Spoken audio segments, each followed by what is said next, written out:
From the TFNB Your Bank for Life studio, this is 365 Sports. Presented by IdealMRI.com. Premium quality MRIs, convenient, affordable. That's ideal. And by Texas Farm Bureau Insurance. We are Texas Farm Bureau Insurance, your insurance provider built by Texans for Texans. And we've been protecting families in our great state since 1952. TFNB, your bank for life, serving Central Texans since 1889. Now it's time for 365 Sports.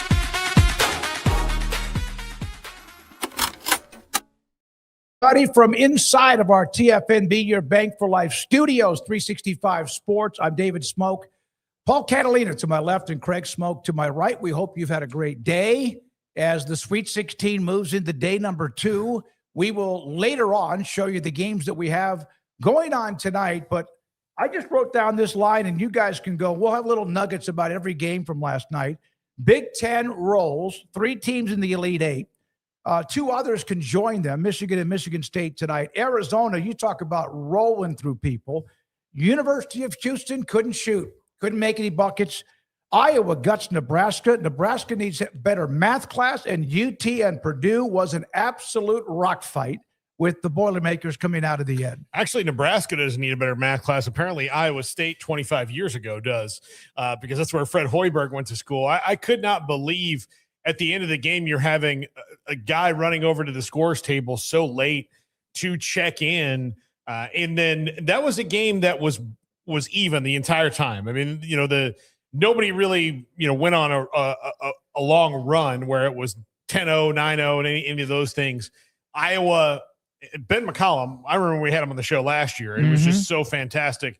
He's a superstar in the making. He's on the way up. He wins every single place that he goes. He's in the Elite Eight now, and took advantage of that completely. Sometimes, a coach makes a blunder and the other team doesn't realize that they have. Well, Iowa knew, and they went down and he said he didn't know. Yeah, but like the players knew. But so obviously, that's on him. Like that's on him for coaching so well that they're paying attention to all those things. So they knew they got it done. That's a heartbreaker for Nebraska fans, Smokey. I know.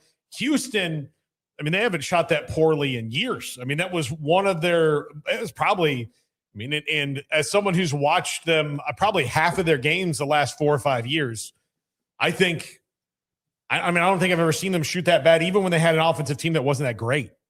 They just could not make shots.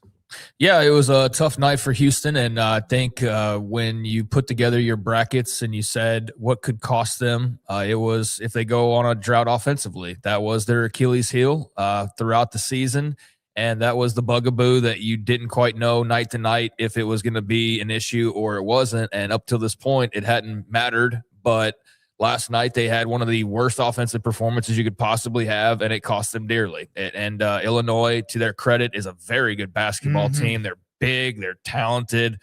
It's wild to see, and I know much has been made of it already, but Peja Stojakovic's kid, I don't know what was in the water in the NBA like 10 years, or I guess 18, 19 years ago.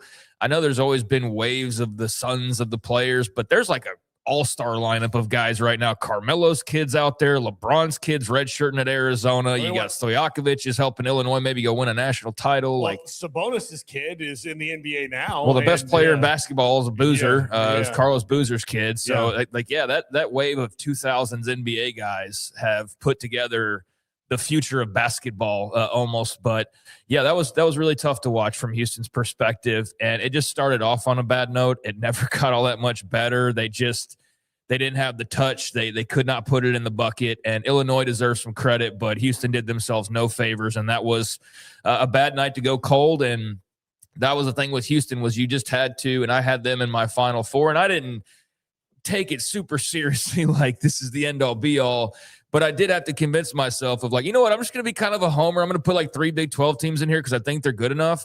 But with Houston, I did have to go, do I think they can keep scoring enough night in and night out to be able to keep it up? And I just told myself, sure, I believe in them. They can do it. And unfortunately, the big issue reared its ugly head last night, and it cost them that game. So a tough way to go out. I mean, so low scoring.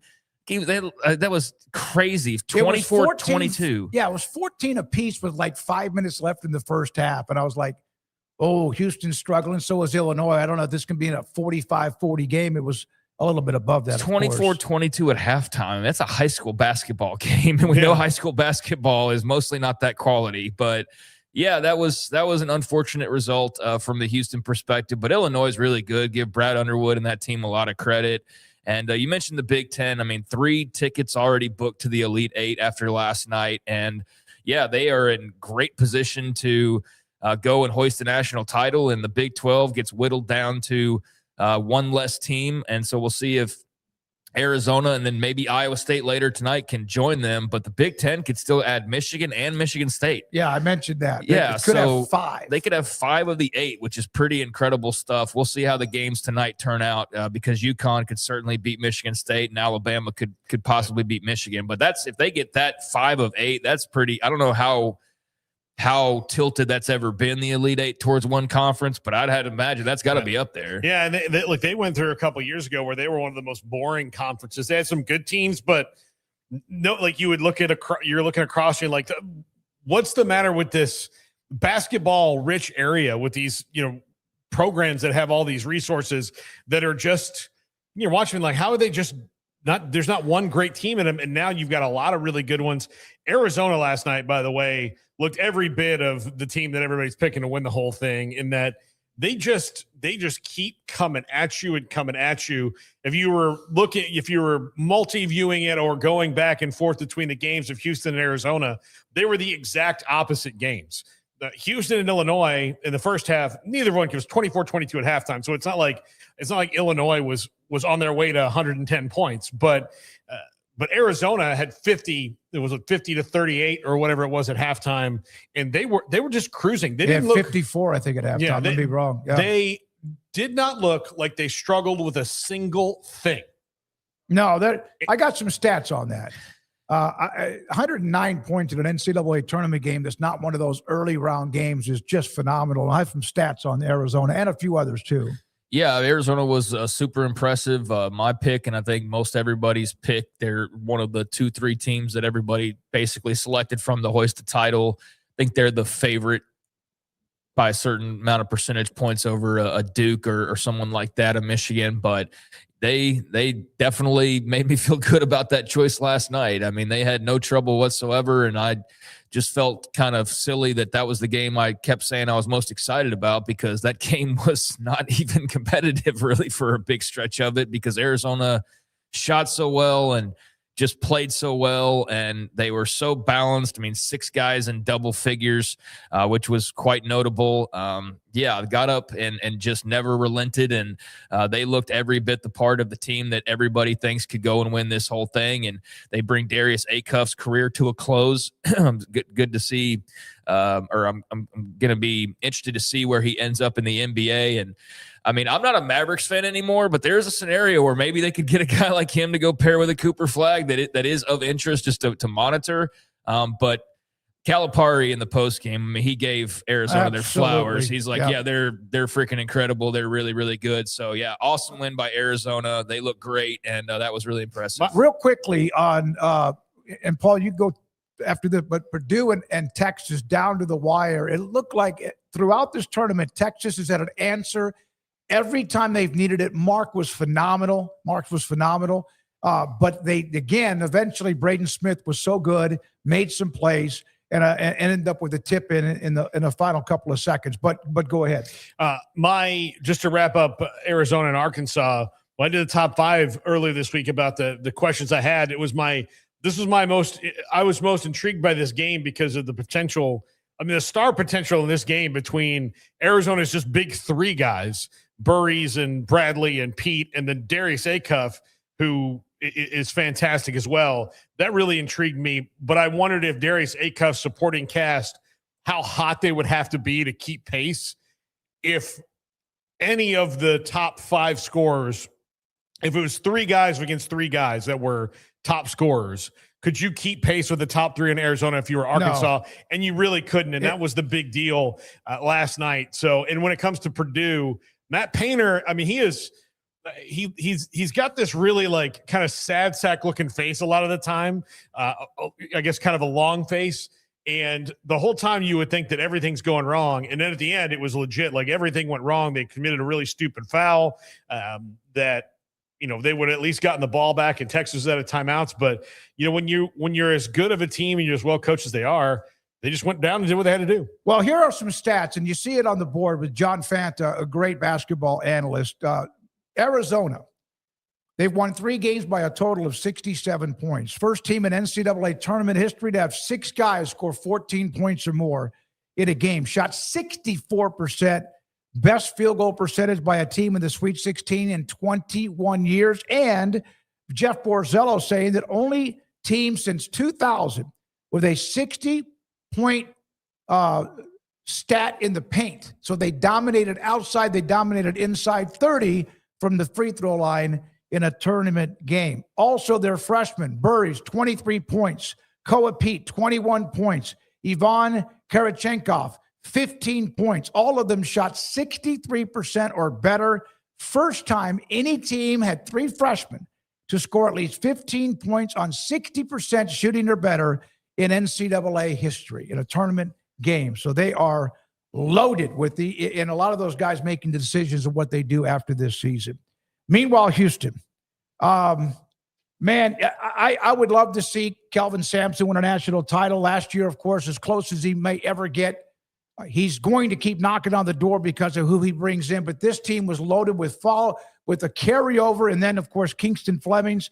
They couldn't shoot it. Uzan really just never seemed this year to get going. They moved him to a different guard position. Brad Underwood and Illinois maybe overshadowed because it was in Houston. But here is Kelvin Sampson after the game discussing and just putting things in perspective. Get a kick out of people that say, well, now you can take some time off. I will eventually, not right now.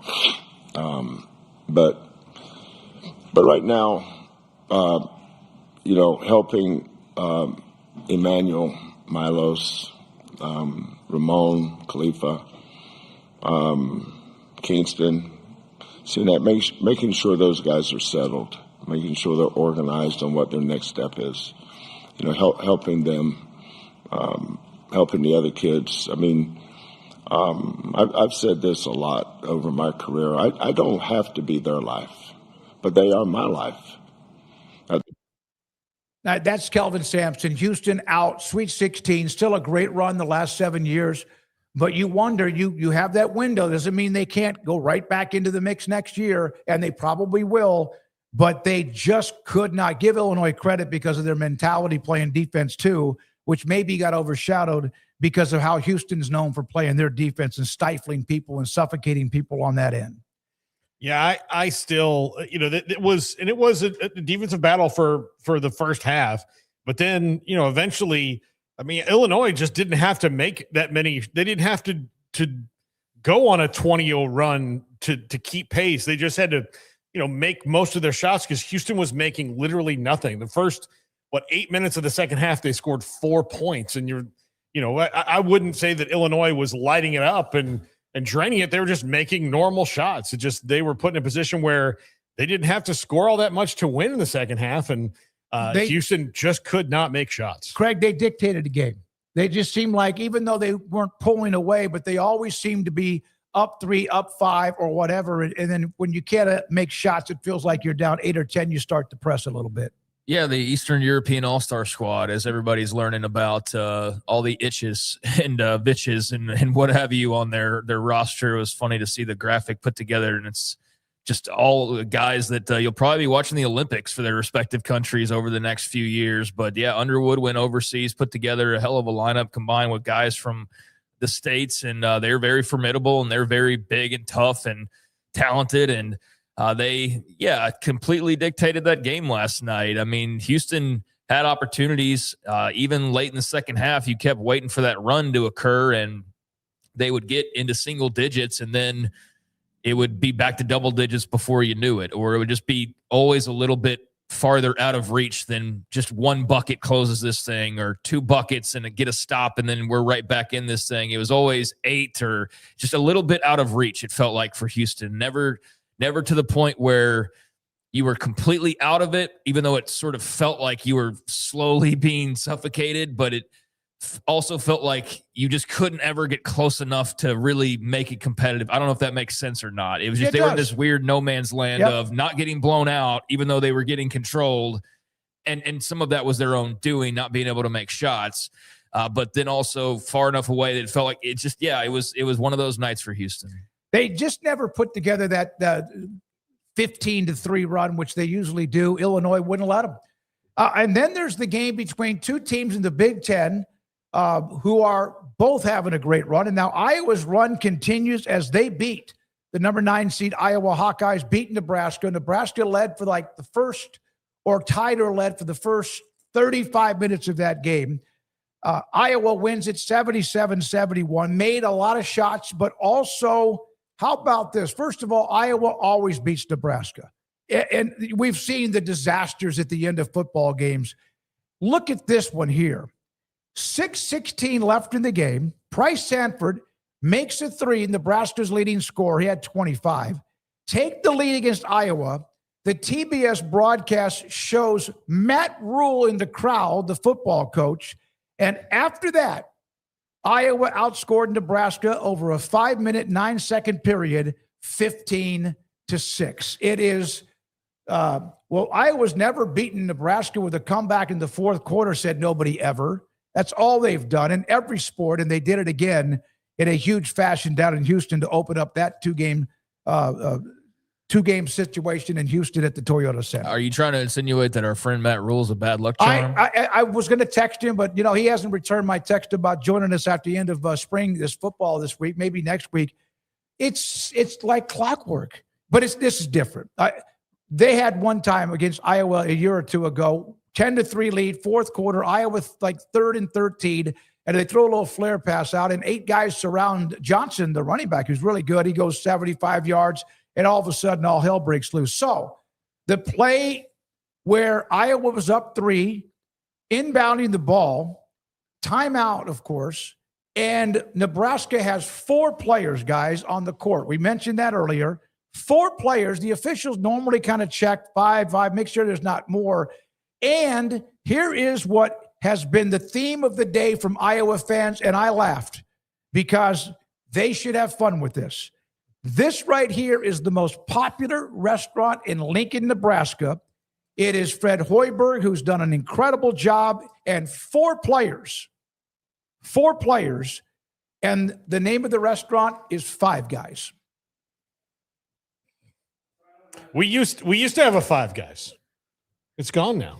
I know, but they're still rolling. I know they're doing great. For whatever reason, it didn't work out here. I'm pretty mad at the rest of the city for that. Yeah, but so there's 5 guys, including 4 players, and Hoiberg. And I told the guy who put that up on Twitter, I go, I will hate you forever, but I laughed my ass off. Good job. Yeah, it's a really frustrating thing, and I don't know that Hoiberg is going to be able to sleep very well at night, knowing that was on him ultimately. Just a very egregious mental error to make at a really inopportune time. You just can't simply have that happen. And I know that he said afterwards that he wasn't blaming the refs at all, but he, I think, made the comment about, well, I know they usually count for more, but I guess they don't count for less or something along those lines. You think they'd have an assistant on the bench that was doing that, or maybe you just don't think that you have to do that because we're not going to just have 4 guys on the court. Like, we're not – who's that stupid? Who's going to do that? And, well, last night Nebraska did. So that was really just the worst thing that could have happened. And, yeah, it's going to be comedic for Iowa fans especially, and for any anti-Nebraska fans out there that want to poke at them. And they're a lot more pokeable now because we've had a full 4 or 5 months run of Nebraska ball being all in our viewpoints, and all this talk about Nebraska being a basketball school. And I know some of that's tongue-in-cheek and everything like that, but yeah, it became a very big deal. And so now a pretty high-profile exit, but a lot to hold on to and a lot to be excited about with that program.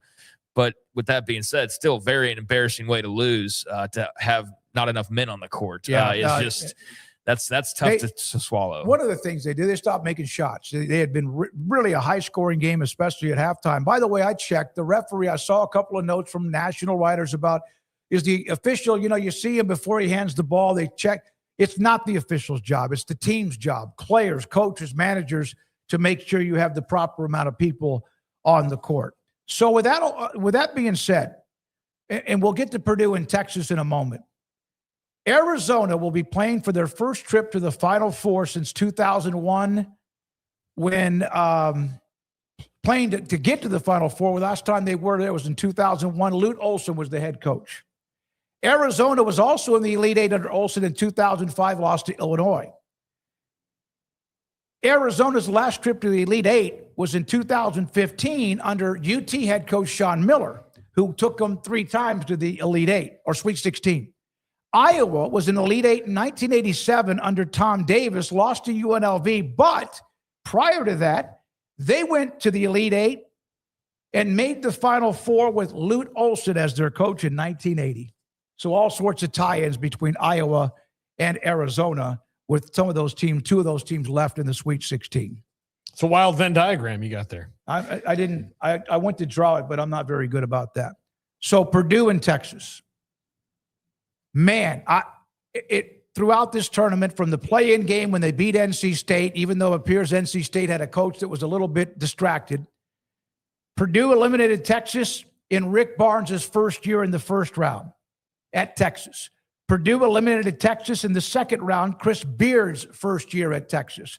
Purdue just beat Sean Miller in the Sweet 16 in his first year at Texas. Now, Purdue did beat Texas in the early 90s in an elite game, in a tournament game, like in the first or second round. But I just didn't think that they would have enough. Texas is so athletic. Marks was fantastic. Jordan Pope, who admits after the game he had a broken foot and played anyway. I thought UT was going to get into the Elite Eight. I thought they were going to get into that game this weekend, but they just did not have enough in the end.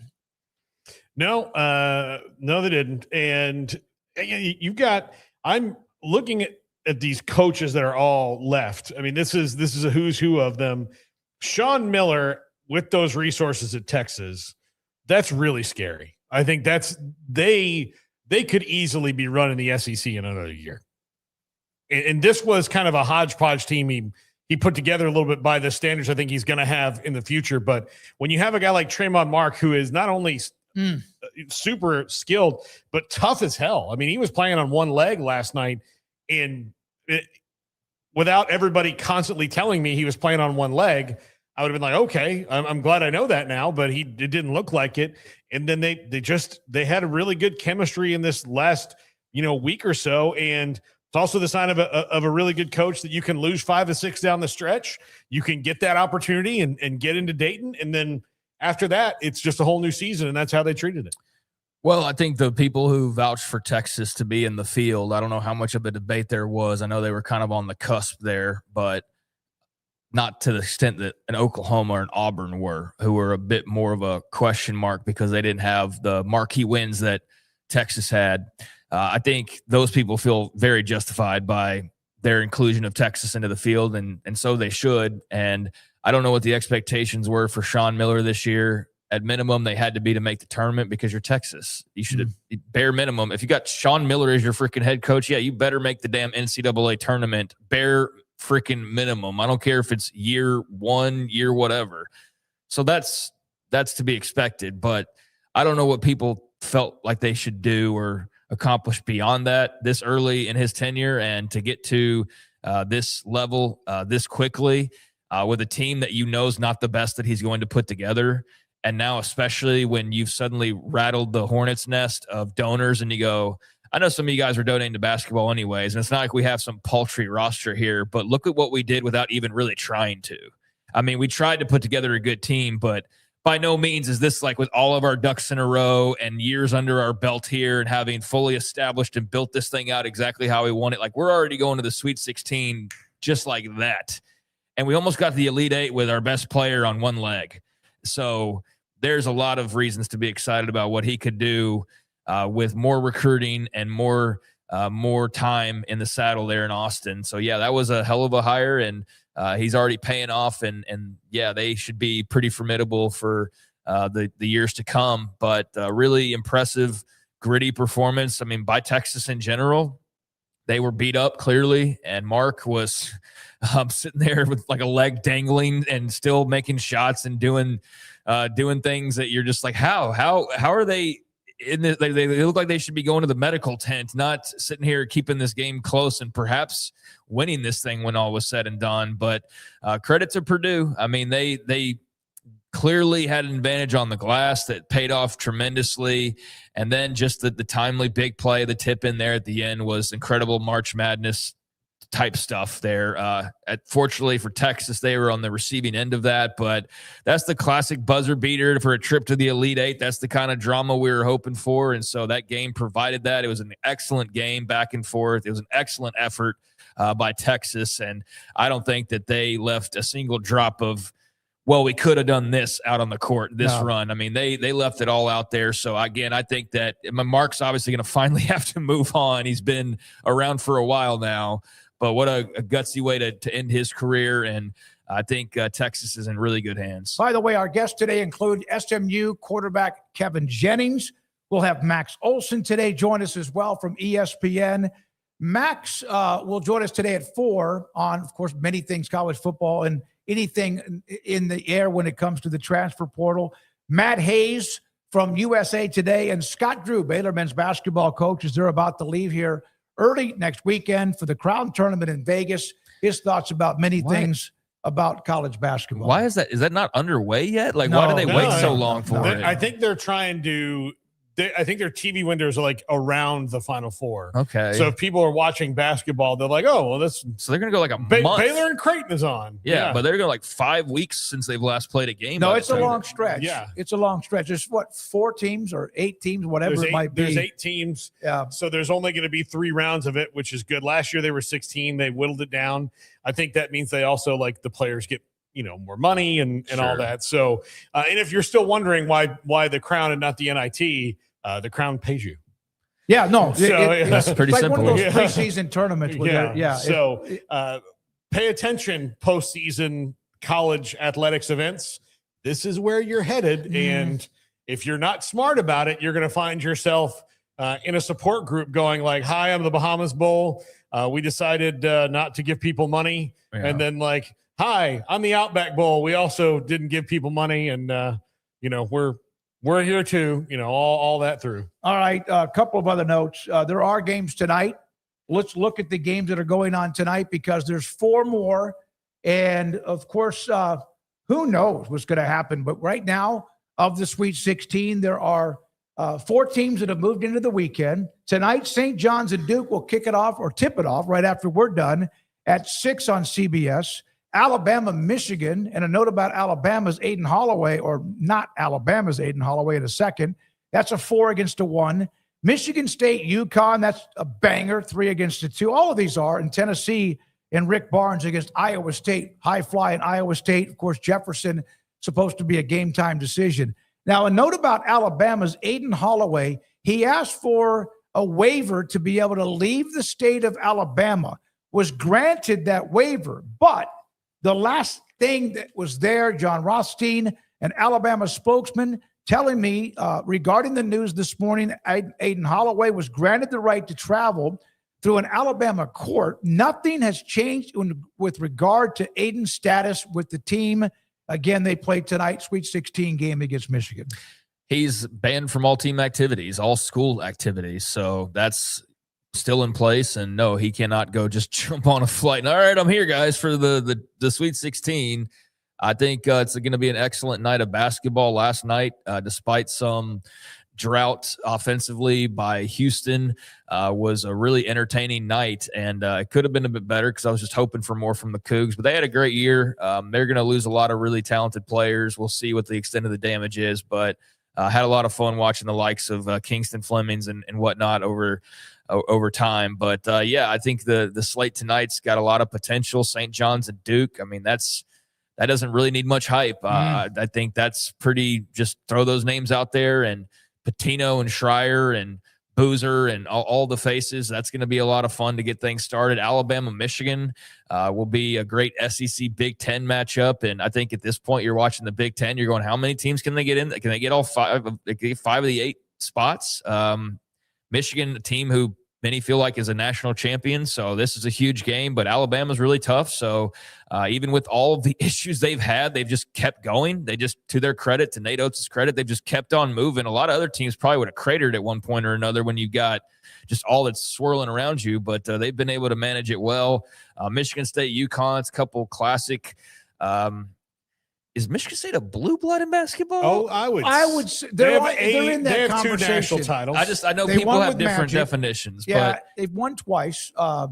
Different coaches. they're like Oklahoma in that they have won a bunch of titles, but like Oklahoma's won more. But in that it's been like 25 years since they won their last national or title. maybe 30 since Nebraska. Well, because Yeah. Michigan State was very clearly the thing about the Big Ten having so many teams is they have not won a title since Michigan State in the early 2000s. Mm-hmm. So they're going to have maybe 4 or 5 cracks at it, but they have not won it in a very, very long time, which is also notable. But yeah, Michigan State, UConn, it's a couple of blue blood-esque teams, and that should be fun. And then Tennessee, Iowa State, I clearly have got interest in Iowa State doing their thing and trying to give the Big 12 perhaps a second team, but Tennessee's really good, and Rick Barnes is a hell of a coach. So got some really good matchups, I think, from a different amount of perspectives, whether it's the coaching matchups, just the players involved, or the conference affiliations, the blue bloods involved still at this point, even though a lot of the talk's been about the lack of those teams, really about the lack of Kansas and Kentucky and the sort.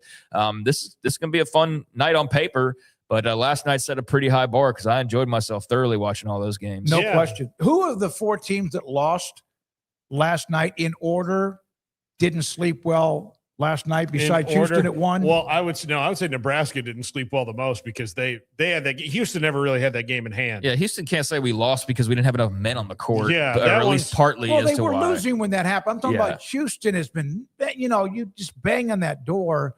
I know one thing. I slept well because I took like an extra gummy. Well, I'll put it this way. I think Nebraska was playing with house money, so maybe it was Houston that's not sleeping as well because how many times can you walk onto the front porch? But I feel like they put forward a good effort. It was just the shots didn't fall. I mean, simple as that. And Illinois might win the whole damn thing. Like I'm not so sure that doesn't happen. For Nebraska, maybe they slept a little bit better because who the hell expected them to be there besides maybe themselves? Whereas with Houston, it's definitely becoming, all right, do we ever break through this national championship ceiling because we've been so close. Mm-hmm. And now we're going to have to turn this roster over some more next year. It could potentially be them just because this has been adding up now for a little while. I don't think that Texas does anything but sleep exceptionally well because no one expected them to be at that point, and they clearly gave every bit of themselves that they could over the last couple of weeks. And then Arkansas just got their ass whooped by a better team, period. Calipari, I mean, he was sitting there crying over spilt milk. He's like, damn, Arizona's just really, really good. And sometimes you just run into the team that might end up being the national champion, and they buzzsaw people, and there's no reason to cry over that. It's just, hey, you ran into a better team. So you live and you learn, and I think that's Arkansas. So, yeah, maybe it is Houston that's having the hardest time sleeping last night out of those 4. All right. So, again, let's get to a couple more basketball notes. And Kevin Jennings of SMU will join us today in about 10, 12 minutes, the quarterback with the Mustangs. Myron Metcalf writes for ESPN. This is one of those debates and this really started back when the transfer portal changed dramatically about can you leave, when can you leave, how many times you can leave. And this makes sense. This is not like breaking news, but Will Wade, who wants to leave NC State and did, after a year is allowed to do this. That's just reality, whether you agree or not. Also, a 19-year-old athlete who wants to leave after a year and go to a place they feel more comfortable can do it too. Don't tell me it's different. I mean, yeah, that's the point that everybody seems to make. I mean, I don't think that there's really a great argument against it outside of, well, they signed different levels of contracts.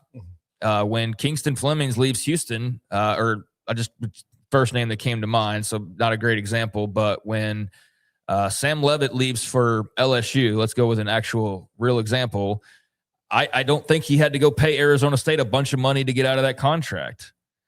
But if Kenny Dillingham were to leave for LSU, he's going to have to spend a bunch of money to get out of that contract unless it falls on the right year. That's a difference. Nobody, like, I see that brought up, but people just gloss over that. So the whole thing is, well, then if you don't want it to happen, they should sign contracts. And there's a bunch of people that be like, yeah, we'd like that, but they refuse to do that. So there is this difference. And there's a very valid argument of, well, if coaches can do it, why can't players? But the thing is that the big difference is the coaches sign contracts that are enforceable. Like, that's the difference. But Darian Mensah had to pay. He had, if you got a right, if you have a good contract with the player. Now, and look, and the contracts for players are a totally new thing, but I saw Jay Billis talking about this, and Jay has a better way of putting this than most of us do. And he said it's not so much like the narrative around it is just different because they'll talk to the kids about loyalty. Well, I mean, loyalty only goes so far. And if you were going to go and better your, get the job that you really want, then you're only as loyal as your options. And for the players, that's, I think, where a lot of the thing is like, you should not paint the players as disloyal and the coach is not as disloyal. Right. No, like, I agree with that. Yeah. That to me is the issue as far as the narrative goes. Now, Craig's absolutely right. There's differences in the way that they're allowed to move. And, if teams really say, look, this is our contract, this is that, look, there might be a team that says no contracts, just come whenever and we'll deal with it.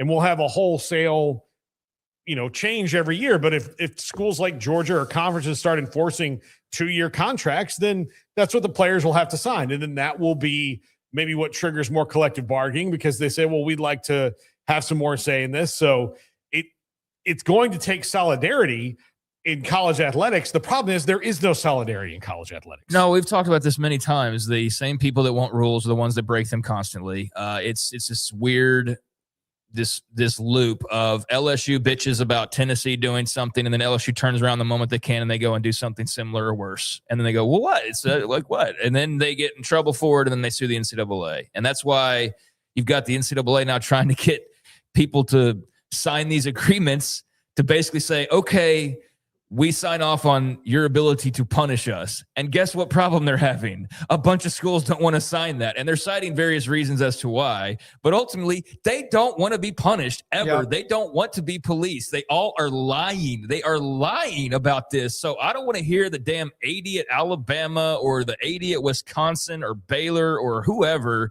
talk about, well, we want guardrails. I think the smaller schools do because they desperately need them at this point.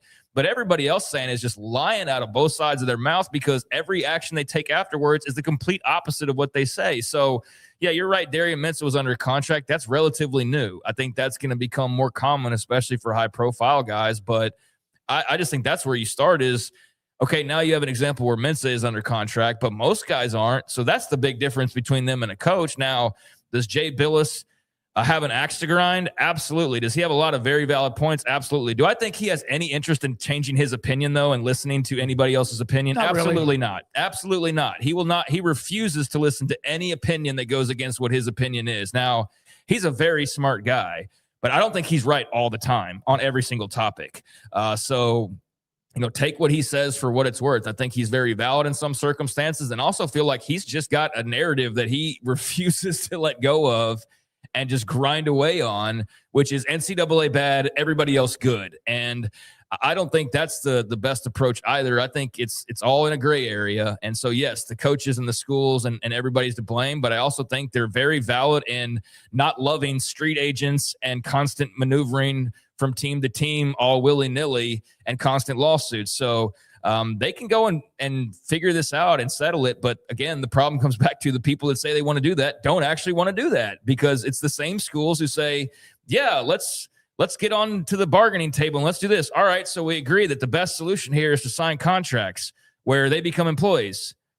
Oh, wait a second. That's not what we're signing up for. So you mean the solution they could fix everything? You guys don't want to do that. Much like you say you want rules, but you don't actually want to enforce them. And that's why we just have not moved off this same spot for 2.5, 3 years now at this point, because everybody thinks that we should do something. Just nobody actually really wants to do anything or can agree on what that should be. So I agree that's why we continue to have this endless loop of, well, why can a coach do it versus a player? And it's a very hard argument to go against because it's a valid argument. I agree. It's like we're on the hamster wheel.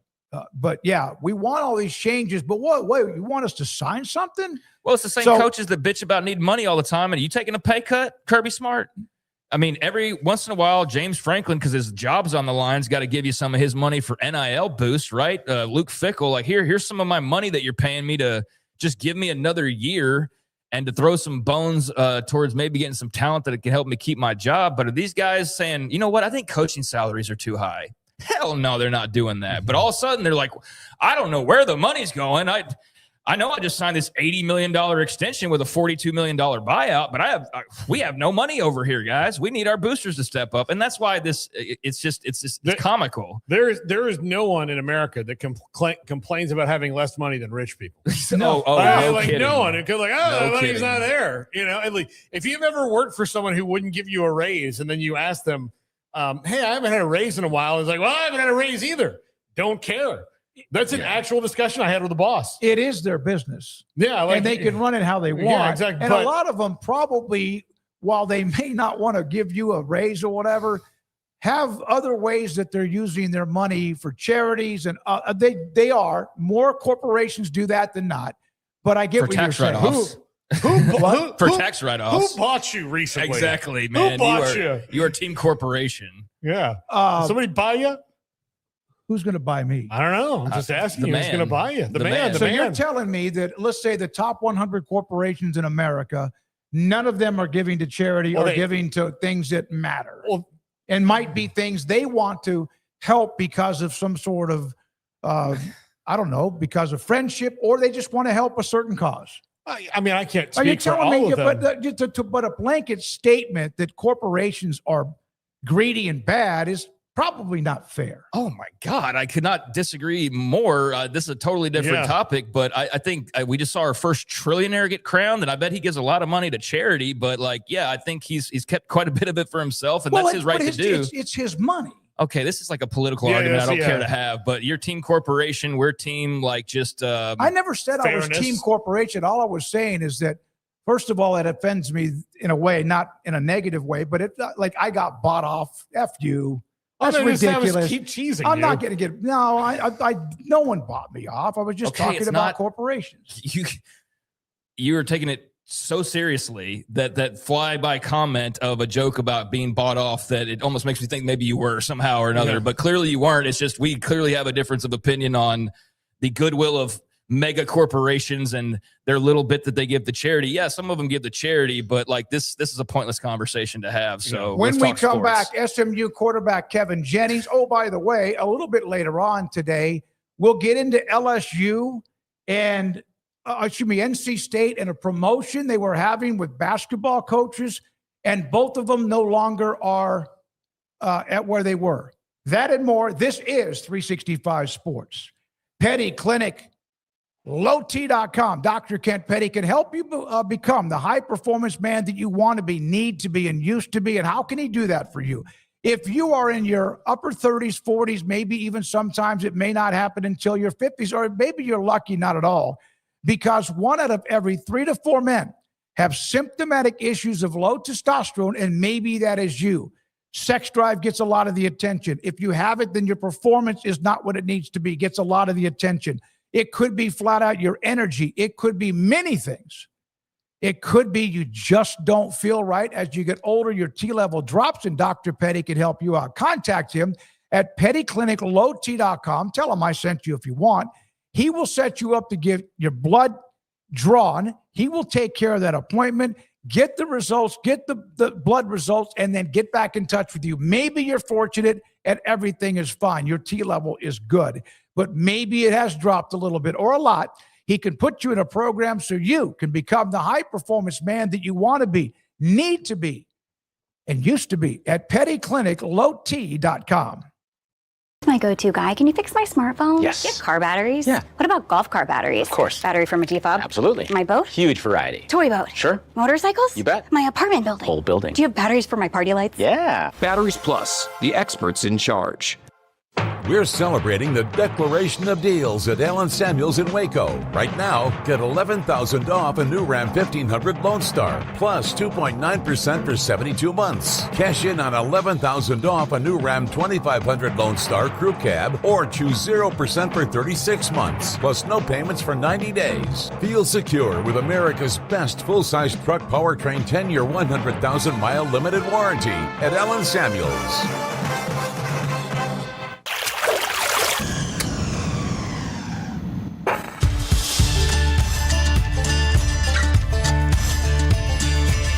Bold are the adventurous. Determined are the leaders.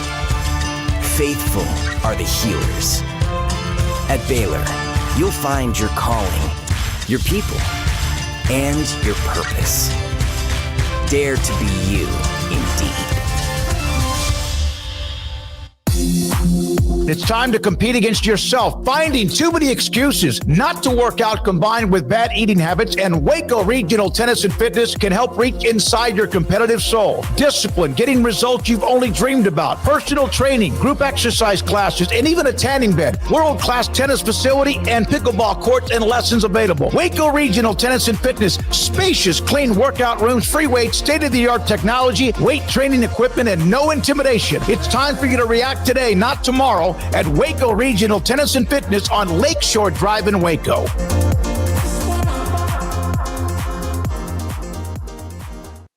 Serving Central Texas since 1889, TFNB Your Bank for Life takes pride in being more than a bank.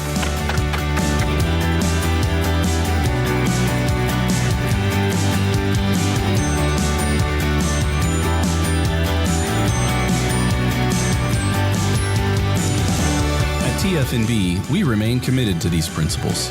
If you value them too, come join us. TFNB, your bank for life. You got batteries for my side-by-side? Yes. Replace my flashlight? Sure thing. What about my business? Ooh, good one. 100%. Batteries for my fleet of trucks? Gas floor scrubbers? Yes, and fire panels. We have pallets of batteries. Well, what about... As your go-to guy, if it needs a battery, we have it. Well, that's all you had to say. Could have led with that. Batteries Plus, the experts in charge. This 3 o'clock hour is brought to you by QC Kinetics. Feel better, move better, live better with regenerative medicine using your body's own healing abilities for natural pain relief. No surgery, no drugs, no downtime. With locations in Dallas and Houston at QCkinetics.com. Now it's time for 365 Sports. Sports on this Friday afternoon. Max Olson of ESPN is next, but right now, a very good friend of the show. We've watched him grow up right in front of us. SMU quarterback Kevin Jennings joins us on 365 Sports as everybody's starting or about to start or has finished, in some cases, spring football and workouts. Kevin, thank you very much for joining us. It's been probably about a half a dozen times. We appreciate it. How much more comfortable have you become as you have gotten more attention and more requests for you to do interviews than you did maybe even 2 years ago? Man, it's a long time. I think I became a lot more confident, just hopping on the podcast, the shows, the interviews online, all of that stuff. So, I got really comfortable just doing it from the past 2 years. Kevin, how different is each off season as you prepare mentally? Like when you're first in it, you're learning an offense. I'm sure it's like cramming for a test every day. Yeah. By now, you've been in this for 3 years now, doing it over and over again. Do you feel like you just kind of seamlessly go in and you can learn new things way easier? Yeah, I think that's the case right there. Freshman year coming in, it was kind of difficult. It's kind of a struggle to get in the playbook and learn everything. But I think, heading to my 5th year now, I've been in the same offense for 5 years. So every time we add a little tweak or a little thing to it, it just come naturally, honestly. I'm able to teach other guys it instead of, just staying back, not talking and all that stuff. So it's definitely catching on way quicker as I'm growing up and, getting older and more mature. So definitely. Kevin, what's just your kind of vibes and your mentality heading into this fall or into this upcoming season, coming off of what you guys have done the last couple of years? Just sort of where's your head at? Yeah, the vibes are really high. I mean, I know we got a great team coming. We brought in some great transfers and some great freshmen that came in. So, I'm looking forward to see what we're going to do this year. I think we got a really good squad. But, just waiting for that moment right there, waiting for the first game of the year. We're working our butts off right now to get to that moment. And, it's going to all pay off for sure. Was there ever a time being a homegrown kid from South Oak Cliff playing in your backyard at SMU? Was there ever a time that was something you had to manage with either the word may not be pressure, but a burden or something like that or not? Yeah, I don't think it's really too much pressure. I think at the end of the day, we've been playing this football game since we were young. I was 8 years old when I first started, and I think, I look at it the same. I'm just out there to have fun. I'm out there to have fun, compete, and win. So that's always been the top goals right there, and that's what I'm just doing right now. I don't think it's really no pressure. Just being in the city. You are, I think I said this the last time, you are the most Dallas individual in the history of Dallas, I think. You grew up, you South Oak Cliff, you go to SMU. I'm curious, what is your favorite Dallas sports team and how hard do you rock for them? That's not SMU, obviously. That's the one you're on. Sure. That doesn't count. We know that's your actual favorite. But of the ones like right now it's NBA season, Rangers coming up. Who is it? I'm a fan of every single one, but I think definitely got to be the Cowboys for sure. Just growing up at a young age, that was my dad's favorite team always. So just growing up at a young age, watching the Cowboys, watching Tony Romo, watching Dez Bryant, all those guys. So I think the Cowboys is definitely my favorite team in Dallas for sure. Kevin, man, so much movement around college football. Has it just been super rock solid with you and SMU this whole time? I mean, how much have you had to kind of maybe fend off interest at times from other schools? Yeah, for sure. Always been solid here. Got the loyalty from the coaches, loyalty from the players. So I think I got to provide that loyalty back as well. It's my 5th year going in at SMU, no transfers, no nothing, just stayed at SMU for the whole time. I just think, that's the key part. I'm going to start where I finish at. SMU gave me a chance when nobody else gave me a chance. When I came out of high school, I had one offer. SMU gave me a chance. So I think, why not provide it back and just stay loyal to this program right here? It's a great program, great culture, great coaches, great players, all of that. So it's going to repay it back for sure. It's amazing because of where SMU was outside of the Power Four. Then all of a sudden the changes, you guys get into the ACC, then you play in the first, championship, go to the playoff, whatever. What is it like though, knowing the school, because of the new rules of today, has gone all in? Coach Jay Hartzell, the new president, who was at Texas, among others. And what's it like to know they have so much commitment to get things done? Yeah, it's pretty crazy. I think the atmosphere at SMU has changed tremendously, honestly. My first year here, the culture and the atmosphere around the campus, it wasn't like this. Coming in, our first game we had at home was pretty much empty for the most part. And then just as we're moving our way up to the Power Four, our first ACC game was Florida State, and I just think, they sold the crowd out. And it's just been like that ever since. So it's amazing to see where this thing is going. Our president, Jay Hartzell, he's getting us right, getting our school right. Our academic advisor, Damon Evans, Coach Lashley, all of them guys are, putting their hearts into it. So it's going to be a really, really big school coming up soon for sure. Kevin Jennings, quarterback at SMU, with us on 365 Sports. You won a state championship at South Oak Cliff. They had not won ever as good as they were, the Golden Bears, and all the history. Great players coming out of that school. And now, I know Coach Todd's moved on, but it's just like expected. And DeSoto and Duncanville and all of that. What was that Cedar Hill before? What was that like to kind of break through and start that history and tradition they have going on at SOC now? Yeah, it was truly amazing, honestly. Cause I don't think a school ever in Dallas ISD won a state championship. So, Carter did, but got stripped away. But it's kind of amazing just to break that curse and just show Dallas that we're capable of doing it, honestly. Ever since ever since we won a state championship, SOC's been back every single year. So it's just great to see how you can leave a legacy behind, and the team just keep picking it back up and keep going at it. What do you, when you look around the rest of the ACC, you guys have been in contention for the 2 years that you've been in the league. Yeah. Do you? You see, it's a tough league, but you guys have stepped right in and been able to really dominate. What is the reason for that? Because a lot of times that doesn't happen. Yeah, I think it starts with our coaching staff and our culture. Honestly, our coaching staff, they do a really great job at recruiting, coaching, getting us right for week in and week out. I just think the culture at SMU is, it's amazing.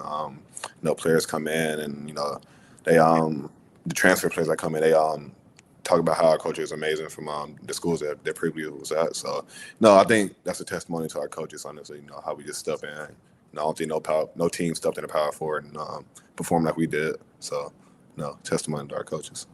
You were so close to being in that ACC championship game. And then, of course, the heartbreaking loss to Cal. You had 2 or 3 of those, like, gut-wrenching type losses, not to bring that up to bring up bad memories. But what did you learn from being that close and learning next time you have that opportunity to finish? Yeah, I think you just said it right there. Just we got to finish. Honestly, I think that's one of our 4 core pillars that we say in at SMU and our SMU football team. So finish is one of them. So I think that's the main thing we got to do. Honestly, we talk about it all the time. It's some games that we, just didn't finish and didn't capitalize on the big moments, and it showed on the year. We didn't make the championship game, and all because of the finish. Kevin Jennings with us on 365 Sports. Paul? Kevin, what quarterback, you mentioned Tony Romo, what are your top 3 to 4 guys that you watch their game and you like to learn from? Yeah. Top 4, Aaron Rodgers for sure. We got Aaron Rodgers up there. I think growing up, I was a big Marcus Mariota fan when he was at Oregon, so definitely watching some old school Marcus Mariota. Of course, Patrick Mahomes and Lamar Jackson are the top guys right there. Who do you work out with during the summer? If it's not on campus, if you go somewhere else, how does that work for you, just to kind of maybe sometimes get away and get a breath of fresh air? Yeah, this past year, had the Manning count. There's a lot of great quarterbacks out there, so it was good just seeing, faces around that's familiar. Just working with them, competing at a high level and all of that. And also Quincy Avery, with my agency, we have like a little thing each and every summer. We all get together and, CJ Stroud was there, Justin Fields, guys like that. So it's amazing just to go out there and, compete against them and, try to compare your game and see where it goes. If you need to get away from football and the competition or whatever, you can compete in anything. But if you just need to get away, what do you want to do? What are like the 2 or 3 things that you would do first? Yeah, to get away, what I do on my free time, I like to travel a little bit, and also just really just a fashion area thing, getting dressed up, go having fun with my friends, take some pictures, just have fun, have a good time. And I think that's the main things right there. And also just playing a video game, it's rarely times I'm able to just sit down at home, chill and play the video game. So when I get a chance to do that, that's definitely what I do for sure. All right, so I play a lot of college football 26. Do you rock college football 26? I play here and there. I'm majority a 2K guy. But More okay, 2K guy. All right, I was going to challenge you and see if we may need to set that up. We can run the game for sure. We'll run it. You got to record it. Oh, we'll record it. You got to record it. You got to record it. Kevin, with life as a college player and how much it's changed just since you've been on campus, from the conference change to NIL to transfer portal, my God, it seems like it's every day. Yeah. What have you learned about life in general as an athlete, and how much now is available after so many years that it wasn't there? Yeah, I'll say I learned a lot, honestly. It's a big change in the college world is going on. My first year of college ball, I think that was like the second year of NIL, first year in NIL, something like that. But it's crazy just to see guys bouncing around and just, chasing the money and chasing all of that. I think the main thing I don't learn is the grass ain't always green on the other side. Stay where you're at, stay where you love that, stay where the loyalty is, and everything will play out for itself. I don't think you should chase the brands, all of that stuff. I think just be loyal to your roots and stay with the people who you started with. Did your agent and others sit down with you saying, hey, you're about to have money you didn't think you'd have for a little bit, and now we got to make sure you, like you said, not chasing money, but make sure that you have it and it's not just like gone quickly? Yeah. How was that hard, or was that like a breath, like, thank you for helping me out? Yeah, it was pretty much easy. I had talks with my agent, financial advisors, and mostly my dad. My dad, we talked about that my whole life, honestly. He'll tell me the time will come, but make sure you be smart with your money. Put your money up, invest, and just let your money grow for itself. So I think at a young age, I pretty much had that, locked in for sure. My dad, kept me level-headed and just made sure I did all that stuff for sure. What do you have to get done in spring? What needs to be a couple of things off your to-do list as a quarterback, as an offense, as SMU? Yeah, I think Just the little things, honestly. Just making sure we're building the chemistry. And spring ball, we got fall camp as well. So spring ball's not the last we'll see before the season. So I think just building the chemistry, connecting with each other. It's just the effort piece, honestly. I think as long as we show effort, 100% effort, we'll be fine. The execution part's going to come. The new transfer's going to come in. They're going to learn the playbook fully. So I think just putting the effort in, make sure we're going 100% each and every practice. Florida State, Paul. Open. I know. You remember he's an FSU guy. Yeah. Oh, really? Yeah. Listen, okay. Kevin, I went to the game a couple years ago when I was at SMU, and and it was just one of those things. It was, you just watch. It's like watching your dog get kicked. I was just like, oh man.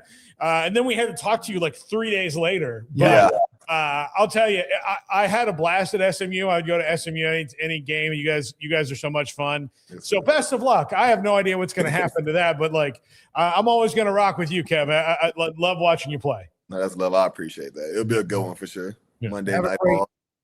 Have a great rest of your spring. Great day. Great weekend, Kevin. Good luck, and we'll have you on again. I know. So thank you very much for your time again today. Yes, sure. I appreciate y'all for having me on. Thank y'all.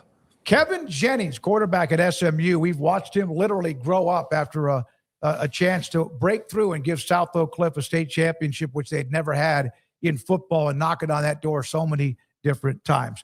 This is 365 Sports. IdealMRI.com in the Central Texas marketplace, just off I-35 in the south part of Waco, and state-of-the-art imaging machine to get what your doctor needs so they can move forward with trying to help you with what pain you might have. Torn muscle, ligament, something that it doesn't feel right, or maybe just ups and down your spine stuff that they need to make sure, which is it a lower back, upper back, whatever. Ideal MRI, your doctor contacts them. They call you, they set up the appointment. You go in there, state-of-the-art imaging machine, phenomenal staff, and never more than $497 or less for an MRI that your doctor wants. They get the images in the portal. You get a CD and images in the portal. You get to see if you know enough about what it means and what is that. And then you and your doctor move forward to get rid of the pain, whether it's surgery or something else, at idealmri.com. In the major leagues for 24 years, and let me tell you, I can feel it in my joints. Shoulders, elbows, and knees. Trust me, pain doesn't retire when you do. I tried everything to get rid of the pain. Nothing worked until QC Kinetics. Baseball legend Roger Clemens and other patients are getting lasting relief with QC Kinetics regenerative treatments. No surgery. I trust QC Kinetics. You should too. Let's commit to getting rid of all the pain. Schedule your free consultation today. QC Kinetics. Better starts here.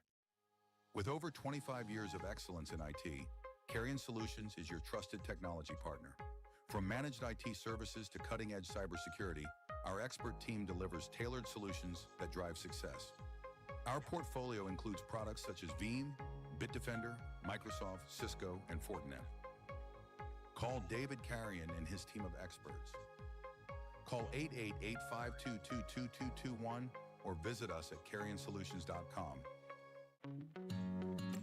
Established in 2007 and independently owned, Alliance Bank Central Texas is committed to helping families and businesses meet their financial goals. From their tellers to their board of directors, they know the importance of superior service and competitive products. Customers have confidence knowing that their financial needs are in good hands. It's your bank, Alliance Bank Central Texas, with 2 Waco locations, 4721 Bosque Boulevard and 191 Archway Drive on Highway 84, and at AllianceBankTexas.com. Member FDIC and equal housing lender. Hello, I'm Camille Johnson with Camille Johnson Realtors. We specialize in selling residential real estate agent all across our community, and we love serving all types of families. We have been in business at Camille Johnson Realtors for almost 9 years, and I have been a residential real estate agent for almost 40 years. And we love our partnership with 365. So thank you for partnering with me, and thank you so much to all of my clients who have made our company a success. Join the celebration. It's 27 years for Richard Car Motors, and we're celebrating with big anniversary savings. Get a 2023 Roe Buick Enclave for $301 per month, or get a 2022 Chevy Silverado for only $446 per month, or a 2023 Volkswagen Jetta for $236 per month. All pre-owned cars and trucks on the lot are tagged with big anniversary savings. Thank you, Central Texas, for 27 years. Log on, call, or come by today to find big anniversary savings now. At Richard Car, we give you more. Pepperoni Magnifico. Pepperoni Magnifico. Marco's Pepperoni Magnifico. Classic and crispy cut pepperoni, 3 melty cheeses, all on our fresh made dough. And starting at just $12.99 for a large, it's no wonder Marco's was named America's favorite pizza chain. This 4 o'clock hour is brought to you by Stonewood Dental, your one-stop shop for your dental needs, specializing in teeth cleaning, fillings, crowns, sealants, root canals, IV sedation, extractions, implants, bridges, dentures, full mouth restorations, and bioaesthetic dentistry. Our priority is your comfort from the moment you walk through the front door. Stonewood Dental in Robinson, Texas. Now it's time for 365 Sports. 365 Sports, we start this 4 o'clock hour. By the way, some breaking news on Tiger Woods had a rollover accident today, and reports are that he, in fact, has been arrested for drunk driving. And so we'll stay tuned and try to give you an update on that when we get more information. Max Olson, kind of an awkward segue into Max Olson at ESPN. Max, thank you very much for your time. We do appreciate it. You have obviously had the big crunch. There was the transfer portal. There were the additions or subtractions. What next on your plate of what you're looking at when it comes to that? Yeah, we just had a piece earlier this week on ESPN.com about the dispute between Nebraska and the CSC. I think we're in this period now where these schools have promised. Okay, so first of all, as you've seen with now Will Wade and Lane Kiffin, first the school promises the coach a lot of money, right? Then the coaches promise the players a lot of money with their new contracts for 26. Now it's the process of figuring out how to get that money to the players through the CSC, through NIL Go. And obviously there are some issues with that right now. And so Nebraska has 18 student athletes who've had deals rejected. Now they're going into arbitration. I think they're going to be more high profile schools in situations like this. And, it's another step in that process, guys, of kind of trying to figure out, all right, we're going to create guardrails, but can we actually uphold them? The CSC versus Nebraska thing is very interesting, Max, in that Nebraska and Playfly are saying that, we've got these contracts. Yes, they're not specific, but they're contracts nonetheless. And the CSC is saying they have to be specific about something, if I'm right. Isn't that a pretty easy fix, though, for Playfly if they lose this? I think it's part of it is like they're trying to determine is Playfly an associated entity or a licensee, and like some of just in the weeds technicalities about how these are drawn up. But I think the big concern that the CSC had in January as all these deals were being offered and as they were seeing leaked contracts and stuff is this idea of warehousing, of saying, okay, Playfly is going to pay. Let's just say, okay, Playfly is going to pay this guy $800,000 over 3 installments. And the contract doesn't really say what the deliverables are, like what makes it a legitimate NIL deal.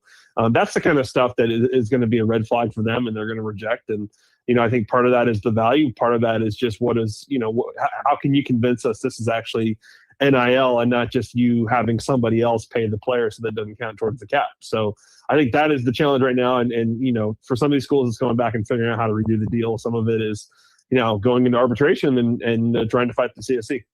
Max, don't you love how every time college sports seems to try and find a solution, the schools immediately turn around and put bullet holes all the way through it and just rip it to shreds? One thing that is consistent, I think, in this world, and I'm not going to say everyone's cheating. I'm not going to say everyone's, over-promising money on NIL and these MMR deals and stuff like that. I will say you talk to these schools.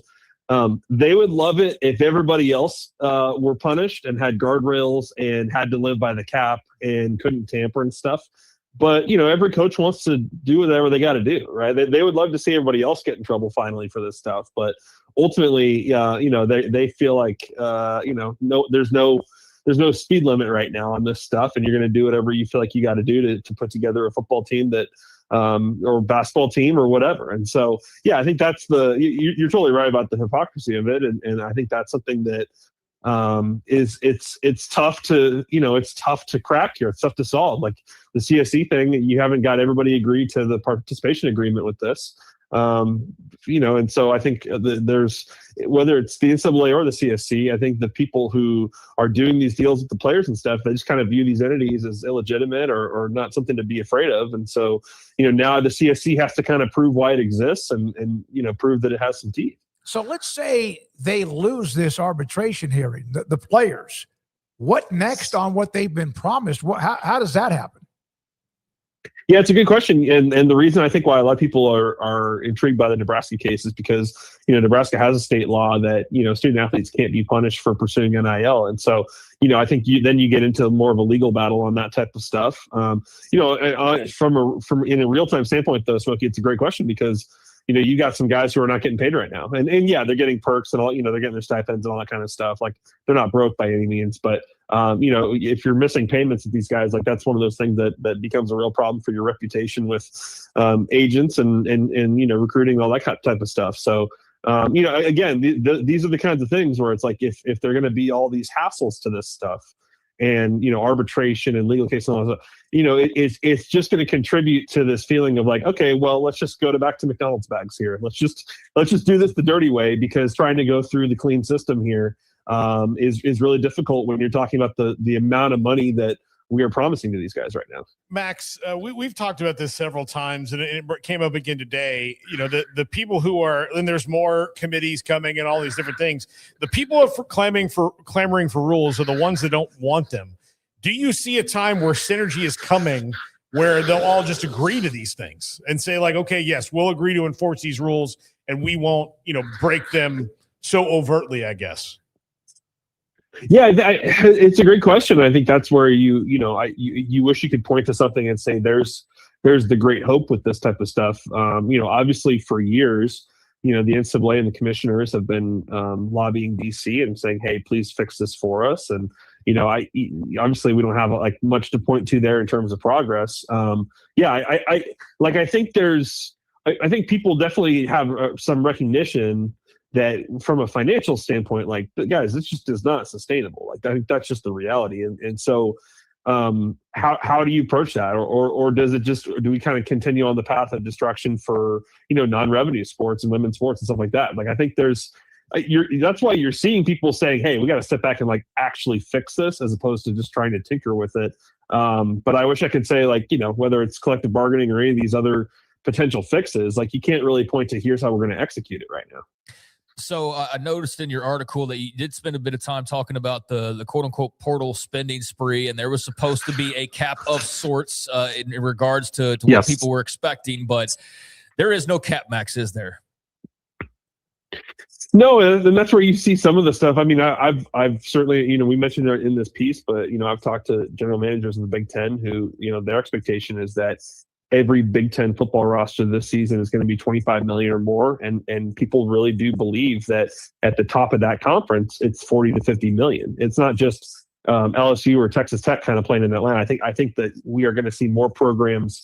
Certainly they're the programs that are trying to, make the playoff and compete for national championship. But, certainly the bar is that high this year, which, 2 years ago, that would have been absurd. Like 2 years ago, there was all that talk about Ohio State having a $20 million roster, and that sounded like a lot, even though it was mostly just re-signing their guys. But, that's how much things have, doubled in 2 years now. And so, when you see some of those things, or you see the stuff that's promised to these new coaching hires in basketball, this week and stuff like that, it's like, how is that actually possible? How is that actually possible in terms of the cap manipulation to this stuff? And I think that's, it goes to show you that people don't take that piece of it seriously. If we didn't have a cap, like it probably would, you could say like, oh man, it's going to turn into Major League Baseball. And then it's like really concerning, but I don't know, guys, it kind of feels like that way. It kind of feels that way already. You know what I mean? It doesn't really feel like, it doesn't feel like we are really keeping things under control in terms of haves and have-nots right now. If, in fact, the Nebraska wins this arbitration, does that just completely wipe out the House settlement? They have to start all over again?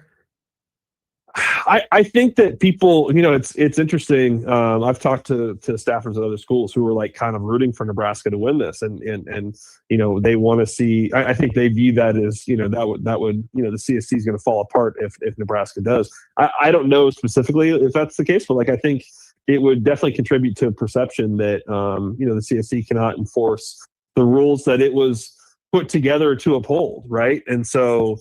There's certainly some elements of this, and you've seen the talk about. I think people have thrown out this idea of like bird rights and like trying to tweak the rules here so that if you're re-signing players, you have more money you can devote to that.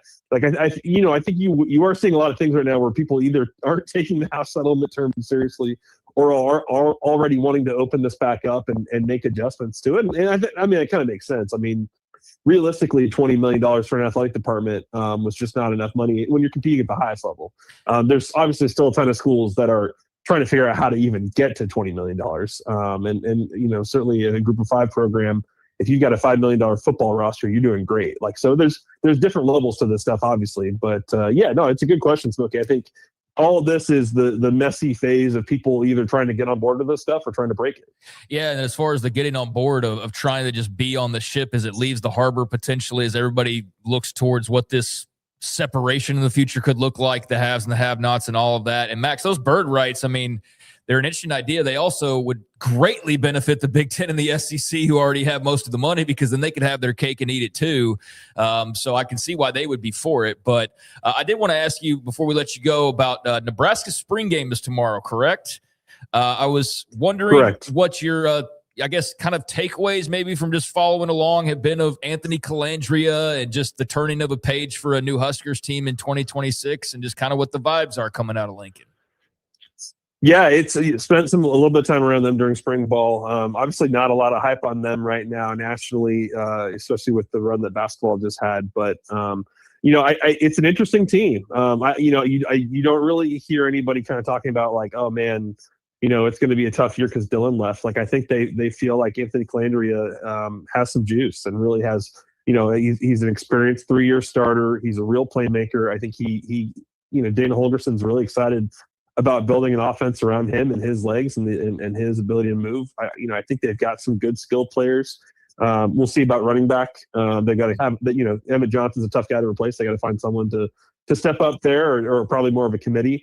They hired Rob Orich from San Diego State as their defense coordinator this offseason, and they feel like he's a superstar that they feel like that was a great hire. And he comes in and has to kind of, recruit and kind of build to like what he needs to do on defense. And that's going to be different than what they've done.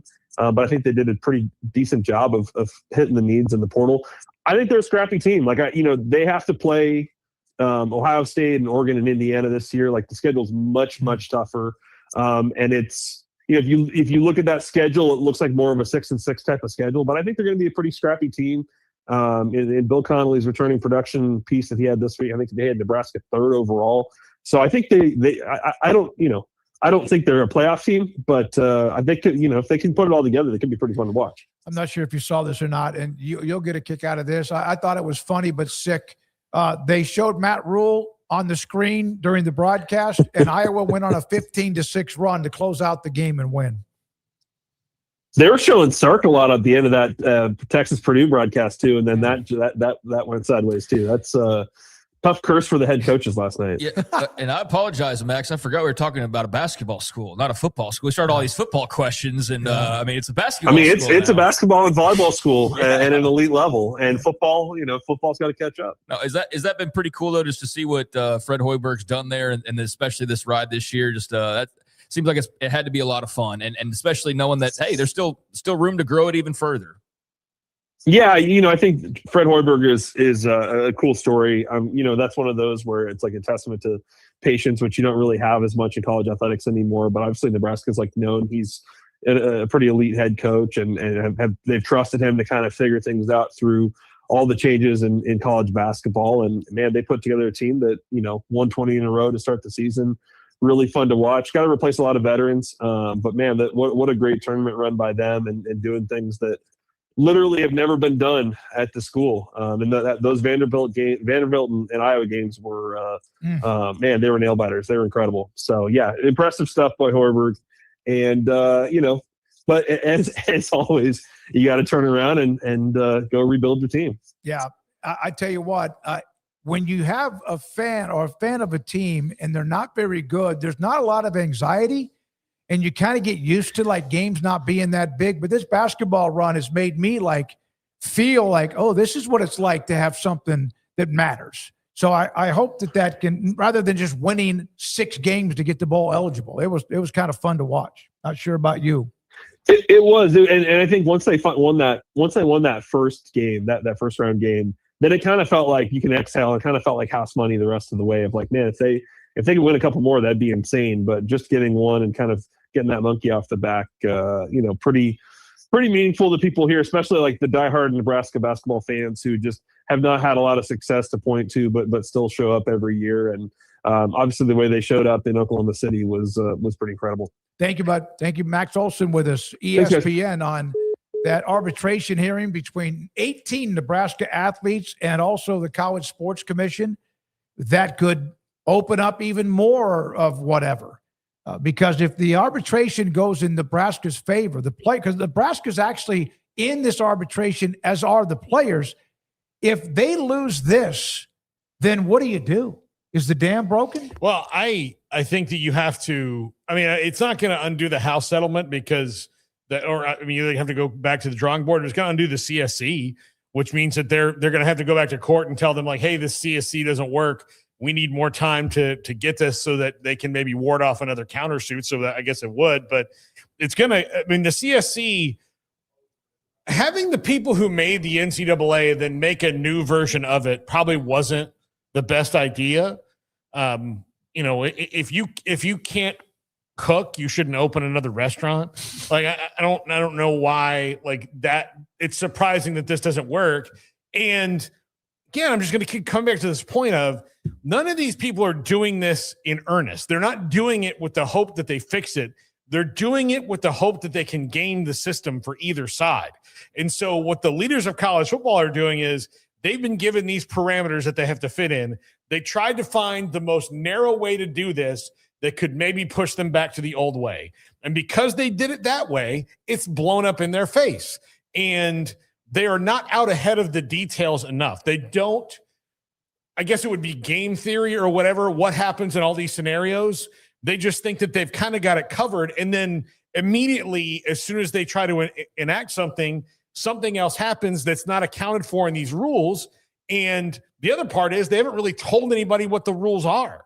That's not very public. Like we don't really know we cover this every day. We don't know. So this means there needs to be so much sunlight on this, and they need to work, before they even get to all the committees and different things that have happened on Capitol Hill. They've got to work to come up with a plan that gets out ahead of these things and addresses them in a fair manner. But because they were not trying to do that in the first place, remember the judge had to tell them to go back several times during the settlement and say, no, you guys are not getting this. This is what I'm telling you to do. So they're playing grab ass. They're willfully trying to push it back the other way. Yeah. And instead of moving forward, they hope that Trump's going to go, well, I want it to be the old way, and he's just going to wave this magic wand. Not gonna happen. It's like, no, that's not how this works. They're all delusional, and I think they're fine being delusional because the alternative is to have to face reality, which is what they're trying every bit of their might to not have to do.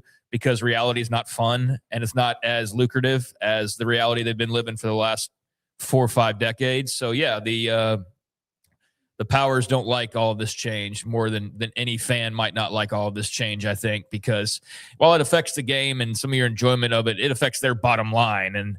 And they've had it good for a long time, and now they don't like having to share that. But I think that case is important. I mean, we're going to hear about the Chandler Morris case here in the next few days, and that's awfully important because if you all of a sudden say, hey, you can play for 6 years, and then after your 6 years say, oh, well, I had a mental health issue in year 3, I need a 7th year just because I've already had a COVID year, I've already had a redshirt year, but now I need another year on top of that because my mental health wasn't good. You talk about opening the damn floodgates. Who's not going to sue for mental health reasons after that? And then the Owen Heineke story where if he says that his lacrosse year shouldn't count. And I know it's not just the lacrosse year shouldn't count. It's the fact that he played 15 minutes over the course of an entire year in 3 games total. He played 15 minutes. And he's saying, well, that shouldn't count. It's a different sport, different school. Like I was supposed to play football there, but because of COVID and whatnot, I never got a chance to join Ohio State football. So I left and I walked on at Oklahoma and earned my way. But if he's got the Trinidad Chambliss set up, he is in Cleveland County Court, OU law judge, OU law lawyer, former OU football staff member as the co-counsel. So they're all in on this guy who was last year's second team all SEC. And if he suddenly gets that's a different sport, that doesn't count as a year of eligibility rule. Well, then those 2 cases alone could just completely turn this thing even further crazy than it already is. Now that one has far less instances of where it would blow up in their face, but it does have instances. It sets a precedent. It sets a precedent. Yeah. There's plenty of guys that do. There could be a guy that played 4 years of basketball say, well, I want to play baseball now. Yeah. And so right? How many years do you get of that? Like my 4 years of basketball, well, that doesn't count because that was basketball. So and I know that's not exactly what Heineke's saying. He's using like the lack of time that he played as well in the argument and all that. But yeah, that Chandler Morris case, the Owen Heineke case, we're going to hear the results of those. Morris at the end of next week, and then Heineke in like 3 weeks. And I am very intrigued by how that goes. Heineke essentially just before the draft. Yeah, it's like really, the week before the draft. Like right before the draft. When we had Jamie Pollard on a couple weeks ago, I asked him, and I sent you guys the column on the differences of the score and the Saving College Sports Act. I asked him about why this one and not that one. And look, Jamie Pollard is the most open person in the world. He admitted, I don't really know much about the Saving College Sports Act. And I don't think that is because what the college sports leaders have pushed on their athletic directors is this is the one that we want. This is the one we want. This is the one that we want. And the reason is that they are starkly different in the fact that the SCORE Act is not really big on athletes' rights. It's about codifying about 3 different things. The SAVE Act is like there's more insurance. It's way more money, like post career medical care and all these different things that they would be responsible for, much like the NFL Players Union fought for and got for their retired players over the years.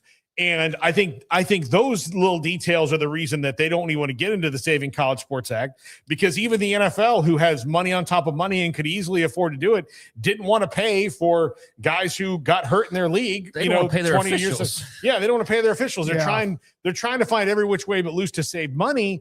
And when you have one that says, like, look, this is going to, and I'm not saying the Saving College Sports Act is some kind of, lightning bolt of truth and justice.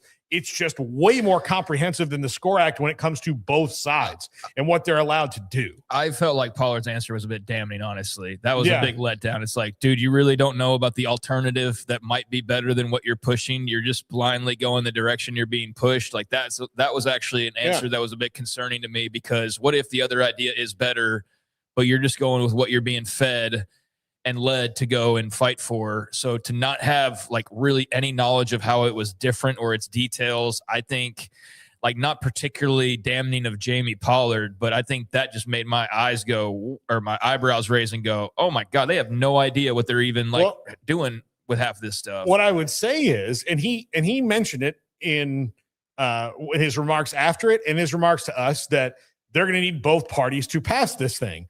Well, if you want both parties to pass the thing, the Saving College Sports Act is way more likely for that to happen. It's going to put more of a hurt on the leaders of college athletics than the SCORE Act will. So that's why they don't want it to pass. But if that one passes, you'll get 60 votes. You will. I mean, it would get 60 votes. So are we about a solution, or are we about our solution? Yeah, no.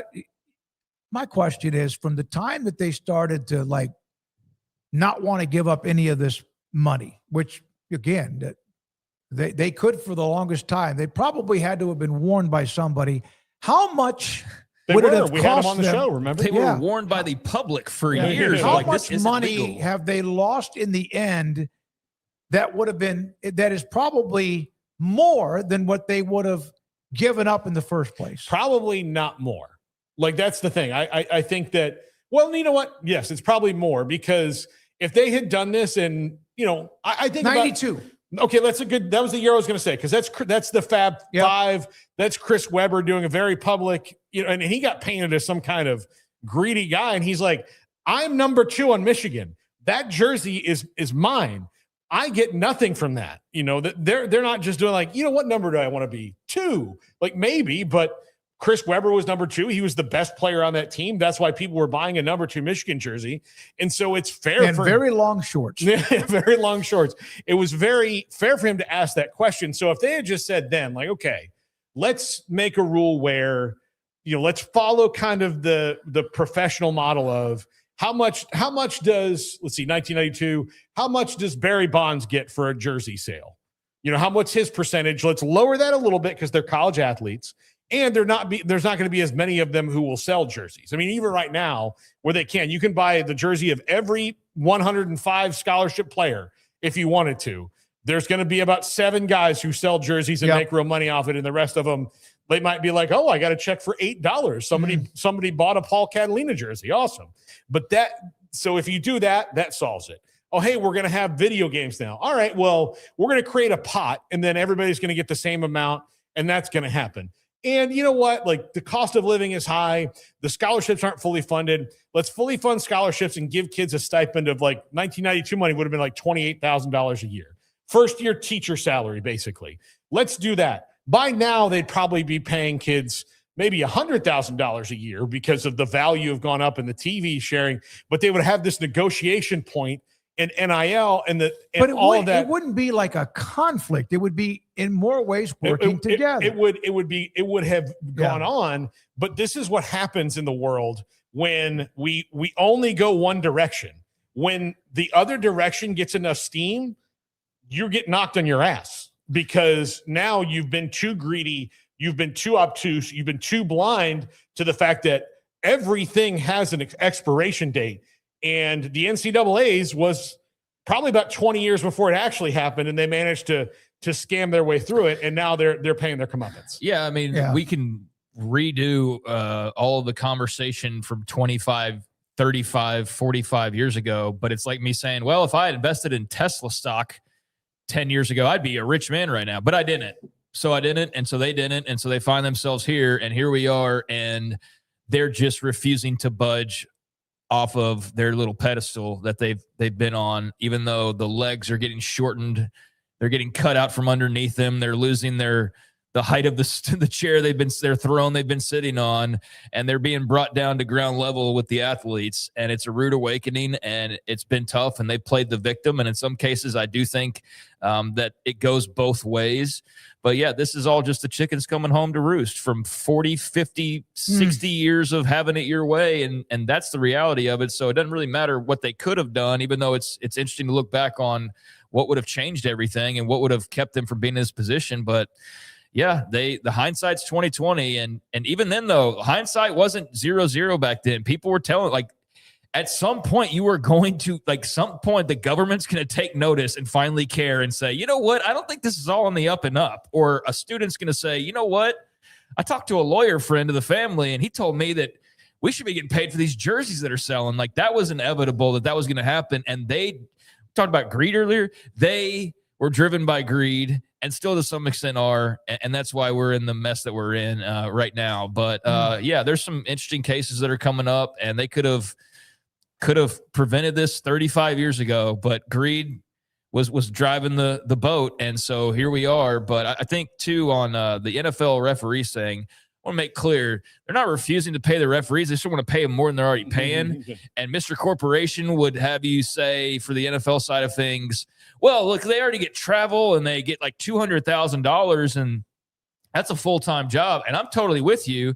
But there also is the argument of the referees, much like there's the argument of players of, yeah, that's great. That's really nice, but doesn't mean we don't deserve more of a share of that, because you're now making more money than you've ever made before. You're making more money than you did 5 years ago when we agreed to these terms. So yeah, we're making $200,000 now, but we'd like to make $400,000 because you went from making $15 billion to $25 billion. So that's the argument, I think, at its most basic level, is like, yeah, they're paid and accommodated pretty well for a half a year job. even though it's very high stakes and intense, but it doesn't mean you can't want more. Think about their job with all the money and gambling. Oh, yeah. And all the interest with fantasy I think you'd want to make them happy. I mean, yeah. And look, they get criticized more now than they ever have before, because if you make one bad call, it's on the internet forever. Forever. Yeah. And it's a game bigger, faster, stronger than ever before. And even with replay, there's going to be mistakes. And I think about when Aikman calls it an NFL game, he talks about like there's too many penalties. There's too many penalties. I agree. I think that, and yes, but I don't think that that's the official's fault. I think that's the league's. I think that's the league's fault for putting them in a position where we have to default to this. You know what? Because now we don't know where to. We have no wiggle room. We don't know where to go. If they would get rid of illegal contact, and maybe there's another penalty that seems like it's called like 3 to 5 times a game. That just seems to me like minuscule, really. Illegal contact just in context of this, it's a really hard penalty not to commit in a full contact sport. Absolutely. So it's either pass interference or it isn't. Yeah. So if it's pass interference, if he bumped him in 5 yards and it didn't really affect anything, what are we talking about? If he shoves him off his route, that's pass interference. Yeah, so-called pass interference. Yeah. All right, we'll have the Tiger Woods information later in the show today. We have an interview with Matt Hayes from USA Today, who wrote a lengthy article on Baylor quarterback DJ Lagway and got deep into what he went through for a couple of years at Florida and how can he get out of it. When we had Dave Aranda on earlier, was it last week, he mentioned that glass house and trying to break it, talking about the Pope, etc. There's part of that in this article that Matt Hayes wrote. If you didn't read it, it's really, really good. And then also Scott Drew just around the corner after him. Yeah, I know y'all are trying to shove off the Tiger Woods news because it's not good for your guy. It's not good news. He tried to pass somebody, got clipped. He passed a breathalyzer test, but refused the urine test. It doesn't appear to be alcohol related, but some sort of something related. Impairment. Impairment. There you go. And could be pills or whatever. Yeah, and he's had issues. We know about painkiller. So he is spending another 8 hours or so in the sheriff's in jail because of just the timeline that has to pass. Well, here's the thing: every lawyer will tell you, don't give them blood or urine, no matter if you are or not. Don't do it because they don't need blow the breathalyzer. Don't do the breathalyzer. Don't do any of it because they're going to take you to jail anyway. A hell of a car, a Land Rover, because he was on his side. So, man, every time it seems like he peaks up for a bit, like a Punxsutawney. What's the Punxsutawney Phil? Yeah, him too. Like something happened. Pensacola Pete. We just saw him on Tuesday night miss a 2-foot putt. And at least it was good to see him play. Did you watch that? Yeah, I did. Y'all did watch that? I did because you brought it up. I would never have known it was going. I've watched it before. But I missed a putt this wide. I mean, and I've done it. I'll do it this weekend. I'll do it tomorrow morning. But God. Right. Smokey, years ago, I told you that Tiger Woods needed me as his life. No, he did. Yeah. And nothing has happened in that time. Well, we saw him win at Bay Hill and we cried. That has changed me from that. And my advice to him would have been, like, I could have been his caddy. I just like, his driver. Hey, here's the deal. What do you need? Like, what club do you think I should use? What the hell do I know? Yeah. You're Tiger effing Woods. Yeah. You do it. Yeah. But if you need a ride to McDonald's or to PF Chang's or to the pharmacy, I'm your guy. Yeah. Yeah, I'm your guy. Hey, should I get married again? No, you shouldn't. Yeah. No. Tiger. Don't do it. Yeah. You're not a married guy. Yeah. Golly. It's just unbelievable. It's like he's got this like death wish or something. Should I do the Navy SEAL workout? You're not killing people, Tiger. Yeah. Don't do the Navy SEAL workout. Yeah. You don't need it. We did have a very awkward moment at a hotel in Atlanta after he won the Bay Hill Classic. Yeah. And bumped chest, and it was. Why did I bring that up? When we come back, and I wasn't involved at all. Yeah. No. Then we saw Ashley Judd. Yes, we did in Kentucky. Yeah. We'll have Matt Hayes and then Scott Drew and more. And then, of course, the top 5, the wheel quizzes and the poll results. That's coming up on 365 Sports. Alan Samuels, Dodge, Chrysler, Jeep, Ram, Fiat, Ted Teague, man, love the guy. CEO, general manager at Alan Samuels on Loop 340 and Highway 6 in Waco. And right now they continue the 2026 Ram 1500 Lone Star 2.9% or 4.9% financing for either 72 months or 84 months, depending on which one you take, but $5,250 in rebates available. This is one of the alphas of the numerous alpha Ram trucks.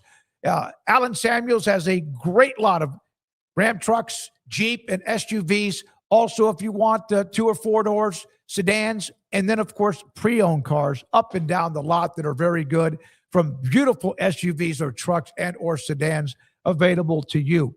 Allen Samuels, Dodge, Chrysler, Jeep, Ram, Fiat, 2.9% or 4.9% financing, 72 or 84 months, $5,250. That's plus $5,250 in a rebate available at Allen Samuels, Dodge, Chrysler, Jeep, Ram, Fiat, Loop 340 east of 84 in Waco. Petty Clinic Men's Healthcare in Woodway is now proud to offer you men an exceptional weight management body sculpting product called semaglutide, also known as Ozempic or Wegovy. Semaglutide is an FDA-approved weight management medication.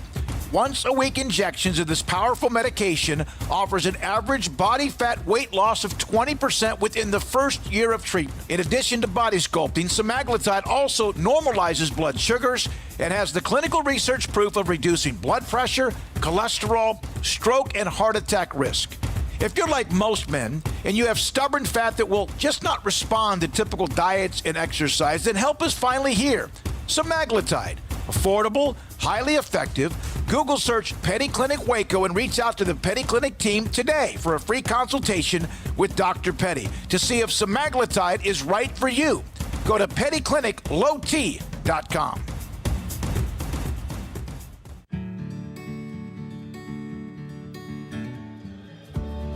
Whatever it is you wrangle, whatever seeds you sow, no matter what you nurture or what you choose to grow, at Texas Farm Bureau Insurance, we're proud to protect all Texans. When you play hard, sometimes you fall hard. Sports injuries require special treatment. At Southwest Sports Medicine and Orthopedics, our team of expert doctors provides athletes and active adults with comprehensive sports medicine care, diagnostics. Whether you're in high school, college, or beyond, we'll help you get back on the field. Call on the team physicians for Baylor Athletics. Call Southwest Sports Medicine and Orthopedics.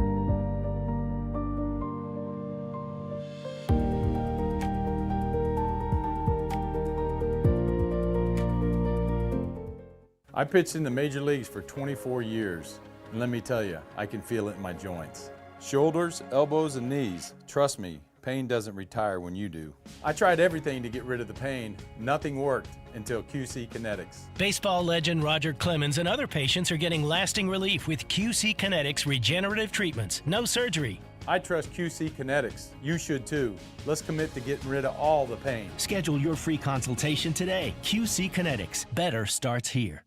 From the TFNB Your Bank for Life studio, this is 365 Sports.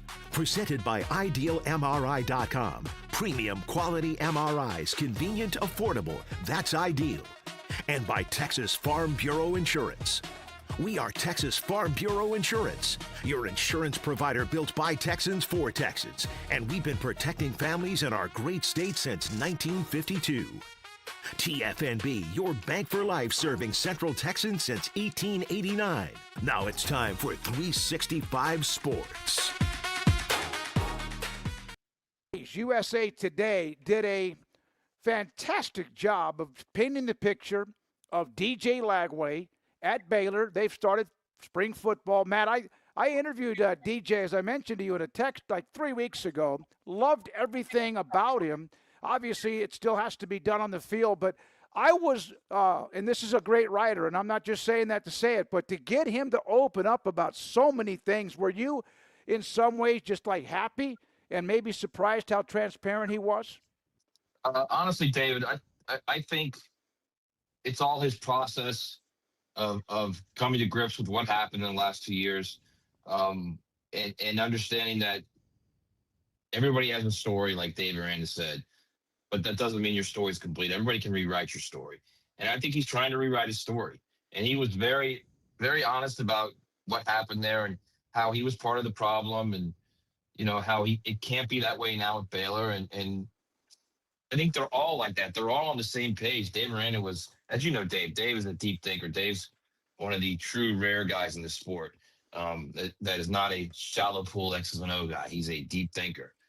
You know, and he said, look, it's going to be hard. And I asked him, can it be done? He said, it's going to be hard. I don't know if it can, because he's got this bubble around him. He's got this glass. You know, he compared it to, you know, he went to Italy with his family last summer, and he compared it to, like, he said, you remember John Paul had the old Pope Mobile and the glass around him? I said, yeah. I said, it's kind of like that with DJ. And he said, we've got to break through that. And we've got to, you know, there's got to be trust, and there's got to be an understanding that, you know, it can be different. You can be different. Your story can be different. And I think DJ wants that really badly. Clearly, he's a talented player. I mean, you watch him and the way he plays football and the things he can do athletically, David, are rare. So he's got the tools. Then it becomes with, you know, what between the ears, you know, what's the motivation? What's the desire? And I don't think that's going to be an issue either. I think he's, and Billy Napier said this too, he's got a big chip on his shoulder right now. And he wants to prove to everybody that he's not the last version of what you saw of him. He's not the guy that, you know, played poorly in games at Florida, some games, played really well in others too, by the way. He's the reason they beat Texas. And they won 4 games. But he's also a guy who beat Texas. He's a guy who beat Ole Miss and LSU. The reason they won those games, no doubt, those ranked games a year earlier. So I think he's proven he could play at that level. He's proven he's got the ability. Now it's just a matter of, can Dave Aranda, and specifically Jake Spavital, the OC at Baylor, who's a terrific coach, who's been down this road before. You know, I mentioned in my story that, you know, he dealt with Will Grier, who ironically had also left Florida in a bad situation with a lot of baggage. You know, he had the NCAA suspension for performance enhancing supplements, and he had the whole situation with he and Jim McElwain was really bad. McElwain basically forced him out, even though he had no quarterback. And there's zero doubt that McElwain forced him out because he wasn't his guy. He didn't recruit him. And Will was, you know, really upset about that, was really jaded about that, and got to West Virginia. He was just like DJ. In a bubble, didn't trust anybody. And Jake and Dana Holgorsen got him out of it, put him in a very friendly offense, which is what this is at Baylor. And he just absolutely took off. And I actually think that's what's going to happen with DJ. He's in a really friendly offense. He's got the talent. He's in a conference that is not exactly the heaviest defensive conference, if you know what I mean. And I think he's going to take off this year. I think he's going to have a fabulous year. It'll be interesting because of who they brought in, because some of the receivers who were coming in, including Miller from Colorado and others, a kid from Florida that was on the team, that he trusts those players because they lost a couple of pretty good playmakers too. So many times, guys, Baylor alums, I'm playing golf on the weekend and whispers. I heard he had a bad shoulder, and I heard he needed surgery. And all of that is true, but there was this concern. And when I sat down with him, and he took a beating, and it seemed like every time one thing might be getting better, something else popped up. The part with the core, I can't even imagine that, having to deal with that. He said to me, he's as healthy as he's been since he was a senior in high school. How much can that help if in fact, that remains to be true? Well, I mean, I think all you got to do is look at what he said, that he shouldn't have played as a freshman. Mm-hmm. And he was dealing with the shoulder injury. He had a really bad hamstring injury that he sustained in the Georgia game, which, oh, by the way, Georgia had no answer for what they were doing in that game. They could have beaten Georgia in that game 2 years ago. Should have beat him last year, too. So he had multiple injuries that year. He said he didn't even practice during the LSU week, and they still won that game. He practiced barely for the Ole Miss game. They won that game. You know, they go on this run. He wins. They win 8 games. He saves Billy Napier's job, basically. They go to a bowl game. They win the bowl game. He looks really off in the bowl game. He still throws for 300 yards. You could tell he was worn down. And this is what really is the most amazing thing. So he went from that point, David, which was December 19 of 2024, all the way to the first game week of 2025, which is late August, I guess it was early September, without throwing in a situation where it's live 11 on 11. He threw tosses and ended up throwing, and he was doing some individual stuff, but no 11 on 11 live stuff until a week of the season opener. So you go almost 10 months like that where you're not preparing. And Billy Napier made this point really clear. He was the guy who was crazy talented, but after 1 year needed work. He needed to figure out the position, needed to understand passing game concepts, needed to own his mechanics. He needed all that work and couldn't do it because he was injured, because of all those 4 injuries.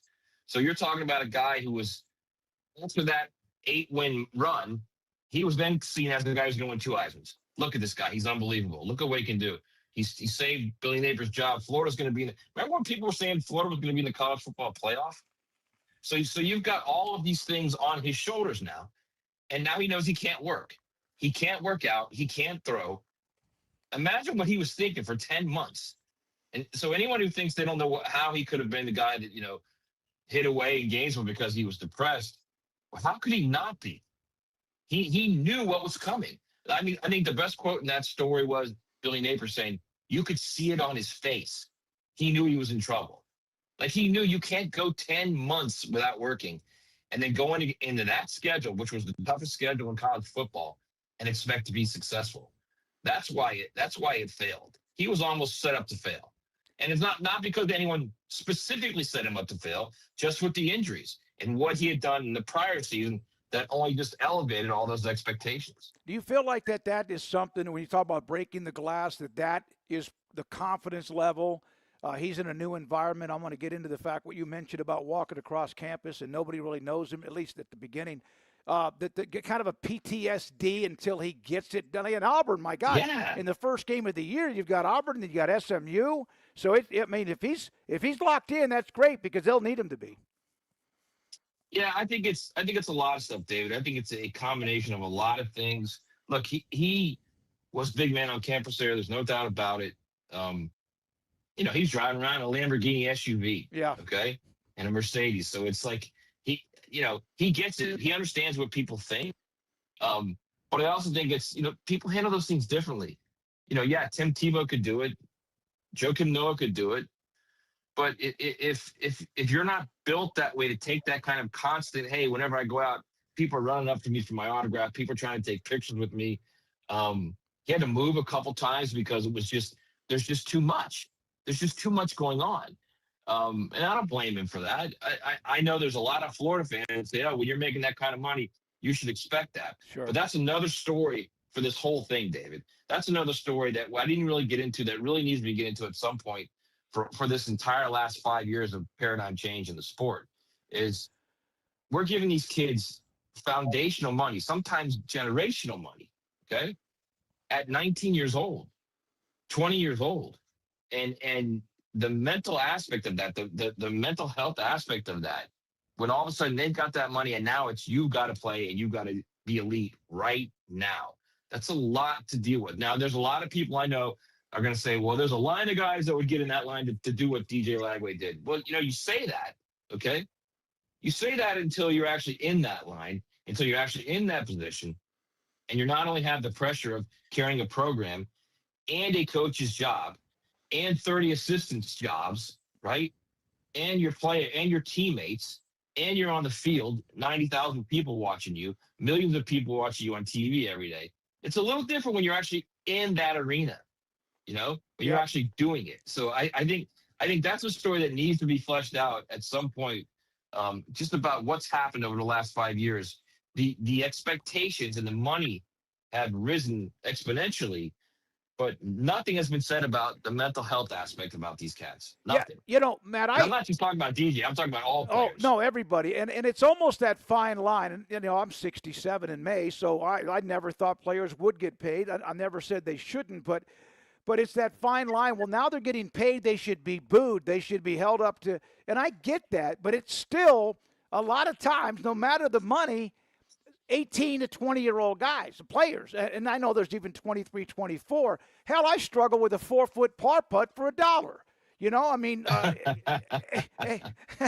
and that's a hit and miss. I might not even hit the lip of the, but that's a great part. Do you feel like at Baylor, it's a smaller school? Do you feel like because as he's walking across campus when school starts this spring, Right. there's not everyone probably looks at him and goes, that's a good-looking kid, and they all know him eventually, but kind of incognito in a way might help a little bit until most everybody realizes, no, that's the quarterback who was at Willis High School, went to Florida, now at Baylor.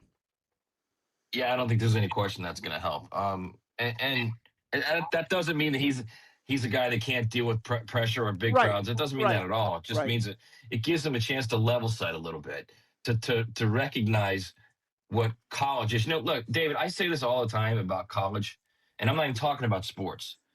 College, for me, when I think of college, when I think of higher education, it's not about the classes and going to class and learning your craft as much as it is proving you can live on your own for 4 or 5 years and not completely collapse. Absolutely. You can pay bills. You can get up on time. You have responsibilities. You're accountable for things. That's what I've always believed college was, and what it was about those 4 or 5 years. It was making young men and women. So I think that gets lost again. That's another thing that gets lost in this whole, well, these guys are just football players, and we're going to pay them this money, and they're just going to go play football, and hopefully we can keep them eligible. And we're just ignoring the idea of what college is really about. It actually helps you grow and mature and develop, and that's being completely ignored.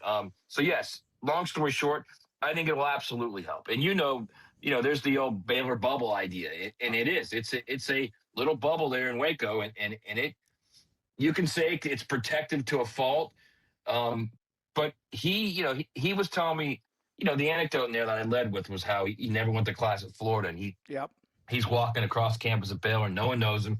He goes to class, he walks into class a little bit late, and the only reason everybody sees him is because the door's creaking, and everybody turns around and looks at him, and he's like, "Oh man!" And then there's the only seats left is one row. There's one seat in the middle of the row. And he's got to climb over people. And he sits down and he said, man, I can barely fit into the seat. He said, my knees are pressed up against the row in front of me. My elbows are tight to my side. He said, I can't even move. And I looked at him and I said, welcome to college life, man. Mm-hmm. That's what it is. That's what college life is. Yep. And he started laughing and he said, I love it. I love it. He said, it's, I haven't been in class since I was a senior in high school and I love it. It's something that's really refreshing. So yeah, I mean, I think he gets all of it, man. I really do. Out of everything, and again, Matt Hayes, USA Today, on a great story. DJ Lagway felt isolated, depressed at Florida, rewriting his story at Baylor. The spring break trip with his teammates. I love that because, one, we discussed, that was his trip that he wanted his players to be, teammates to be, and especially after he felt so isolated from his teammates at Florida because of the injury, rehab, and whatever else couldn't work out. Right. That's brilliant, and that cannot hurt. Doesn't mean they're going to win 7, 8, 9, but it cannot hurt to kind of build that camaraderie early for a lot of guys that don't know anything about him but his name. Yeah, and his point there all along was, I made mistakes in Florida. I didn't build that camaraderie. We weren't a brotherhood. He kept telling me we weren't a brotherhood at Florida. And then he said, I'm not going to make that mistake again. And we talked about what he did in the spring and how he flew 12 receivers, one tight end, and 2 running backs out to Miami. They stayed in Ventura, which is a really kind of swanky little suburb of Miami, in North Miami, right near the county line of Dade and Broward County. So Miami and Fort Lauderdale. And it's a good ways away from, the craziness of Miami Beach and South Beach. So he's, they got to just work. They're all underage kids, so they're not going out carousing around. They're just working. They're just throwing and working. He had a private chef there. He had a sports nutritionist there. He had a masseuse there. This was a business trip. He paid for everybody. They were in an Airbnb, and they bonded. And that's, that's the stuff that was missing at Florida. When you look at that season last year, They were in so many games that they could have won. The Georgia game, the Ole Miss game. You go right down the line. The games, the Miami game. They were either leading or within one possession in the fourth quarter and lost every game. And when you don't have that camaraderie, that brotherhood, that I know where this guy's going to be. If this crazy off blitz comes, I know where he's going to be. I know that hot route's going to be. If you don't have that, which he didn't, because remember, he missed 10 months of that. 10 months. So if you don't have that, you're going to lose games like that in the fourth quarter. And I think he was very, very adamant about, look, this is going to be different this time around. We're going to have a brotherhood. I'm going to know these guys. And when the fourth quarter rolls around this time, we're going to feel it. Billy Napier's quote, I told every coach that called me about him, and that they're going to get the best version of DJ. He's going to be on a mission to prove to the world that last year is a fluke. He didn't have to say that. I love the honesty with that, and I love the fact that even Billy said they could have done a lot more, and of course it was a bad year for him too. He's no longer there. I got a question for you, and I know you got to go with your show, but when you sit down, and I've followed you with all the writing over the years, but when you sit down to do an interview like with DJ, how much prep or research did you do, or sources do you talk to before that, or do you sit down with him and learn along the way, or a combination of both? So it's kind of a combination of both, David. There's a lot. Sometimes when I talk to people, I like to go in completely fresh, where I don't know anything, and I want to hear their side of it. And then if later I need to circle back and ask things, I will. Sure. I knew a lot about DJ, a lot about Billy, a lot about the dynamics of what was going on there. But I still wanted to hear his side of it and get his side of it and understand, what he wanted. And I made that very clear to the Baylor folks, who were fantastic. Brent over at Baylor is just amazing. Yeah, Brennan, that whole group there. Baylor's always been that way. Their media relations people are phenomenal. They've always been that way. And I told Brent, I said, look, I want to get his side of what happened, and I want to understand, what he's going through right now, and what this has been like for him. And I think DJ wanted to talk to somebody. I really do. And he was very honest. He was very open. DJ at Florida was very much, you're going to go to this press conference. You're going to stand behind this podium. You're going to talk for 5 minutes, and I'm going to say last question. They're going to get the last question, then you walk out. That's what it was with DJ Lagway at Florida. It's that they were so controlled of what he did. And again, that's Billy Napier saying, we made mistakes too. They were controlling with that. They were controlling with the fact that they didn't want him to go to class, that all of his classwork was online work. You got to let kids live. You got to let them be part of it. And I understand you're trying to protect him from the crush of students, because he couldn't go out. He couldn't walk anywhere without people all over him. But at some point, he's going to have to deal with that, whether it's now or in the pros. I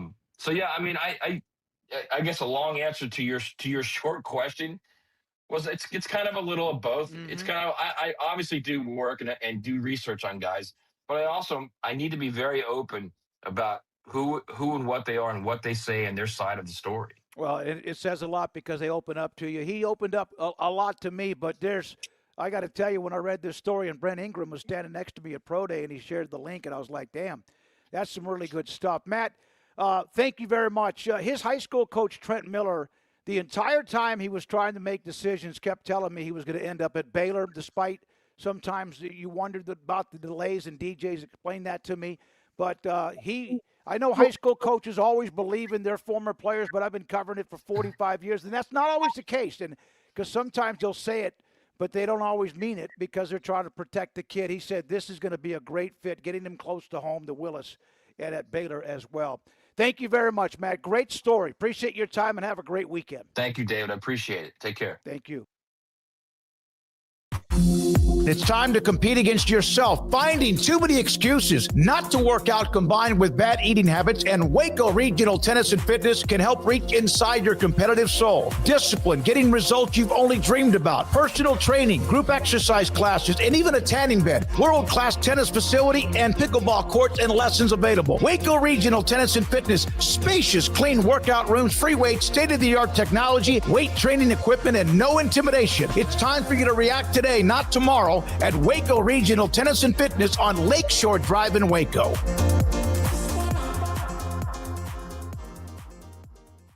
At Allen Samuels Dodge in Waco, we're making a declaration of deals. And these deals are so big, even fans of the Dallas Cowboys think this might finally be the year. Drive home a new Jeep Grand Cherokee Laredo for just $32,990, or a new Jeep Compass Latitude 4x4 for $29,990. Take $11,000 off a new Jeep Gladiator Sport, or choose 0% for 60 months. Or we pay your sales tax. Right now, no payments for 90 days. Happening now at Allen Samuels in Waco.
This 5 o'clock hour is sponsored by Edward Jones Financial Advisors, Ben Erlinson and Brad Wilson in Waco, and Cam Heathcott in Conroe, with an individualized approach to addressing your financial needs, including education, savings, planning for retirement, and protection strategies. Edward Jones Financial Advisors, making sense of investing. Experience the difference for yourself. Now it's time for 365 Sports. Welcome back, 365 Sports. Baylor head basketball coach Scott Drew joins us now. And Coach, you guys are off to the Crown tournament. The Crown. And this is really interesting. It's new as of last year. It's you've played in the NIT in these postseason tournaments that are not the NIT before, that are not the NCAA tournament. You won the NIT. You've been deep in the NIT in years you haven't won it, and those years were very additive to the next year. Yep. Now, coming off the year you had where you had all new players and the nature of college basketball, how can you help build for next year with so much uncertainty, the way at least to get a percentage of what you should get out of the NIT? Great question. So I think you look at it, it's a blessing to still be playing basketball. That means we get to practice with our guys. That means we get to help them continue to develop and mature. And at the same time, you look at last year's winner was Nebraska, and they won 4 games to win it all. Now this year there's only 8 teams, so you only have to win 3 to win it all. But then they went on and won 20 in a row, got up to 5th in the nation. So at the end of the day, I mean, postseason is different than regular season. Yeah. And with a new team this year, everything we did was new. First game, first exhibition, first scrimmage, first practice, first conference game, first conference tournament, first postseason game. Everything in life you can build off of those experiences. And so for most of our guys that haven't had a chance to play in the postseason in any fashion, or play in postseason wearing a Baylor uniform, it's a great opportunity to grow and mature and gain experience with that. Like you said, in 2009, we go to the NIT, and it's the first postseason win we had in school's history, I think, since 1950. And that's pretty good because what happened was those guys that came back, now all of a sudden, when you got to postseason, it wasn't their first experience. They knew what it was like, win or go home mentality. And then for the new guys, they could help them out with that. And then you turn around and you go to the Elite Eight in 2010. In 2013, we won the NIT. The next year, you go to the Sweet 16. So you can really build a lot of momentum off of postseason. At the same time, I know we all like to look what's next.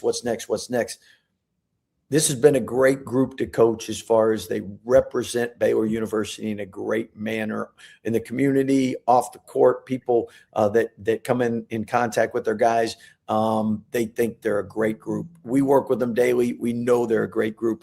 As a head coach, there's nothing you would like more than to give them a great experience. So when they think back on their season this year at Baylor, man, we won a championship. And at the end of the day, there's only 3 happy teams at the end of the year: NCAA, NIT, Crown champion. That's it. Everybody else is upset. Whenever you lose, you are upset. If you're not upset, you shouldn't be in sports. So with that, we have a great opportunity to gain experience, have a great memory, and hopefully have something that whenever you cut down nets, that's something you remember the rest of your life.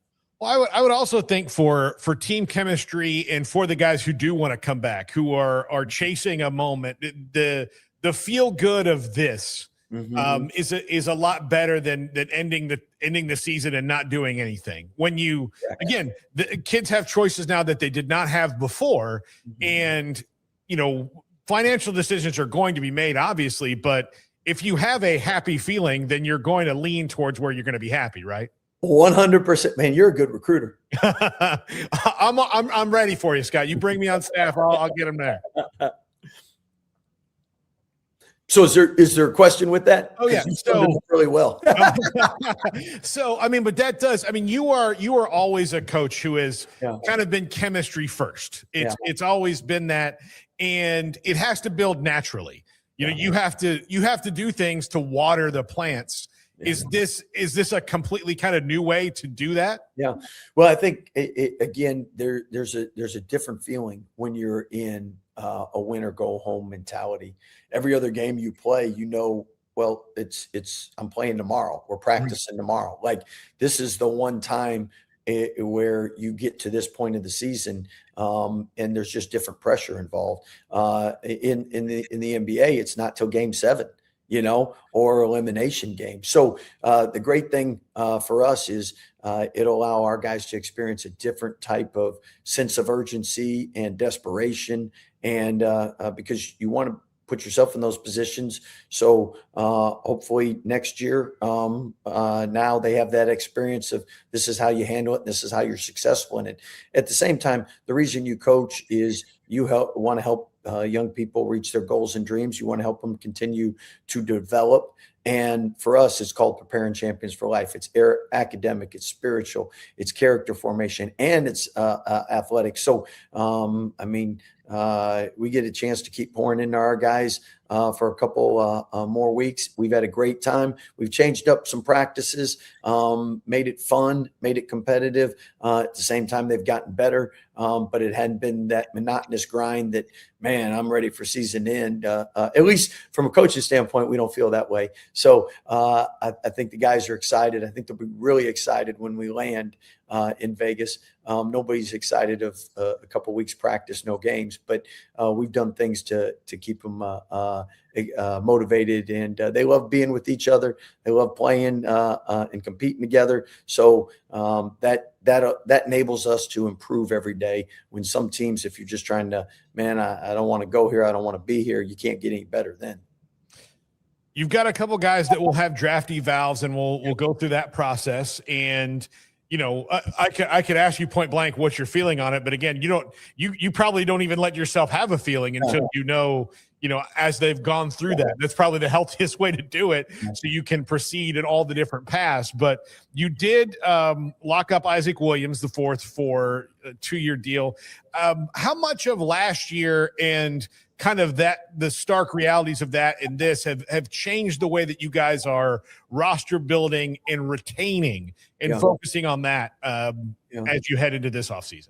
Well, first and foremost is rules or regulations or enforcement or whatever. As they change, you change.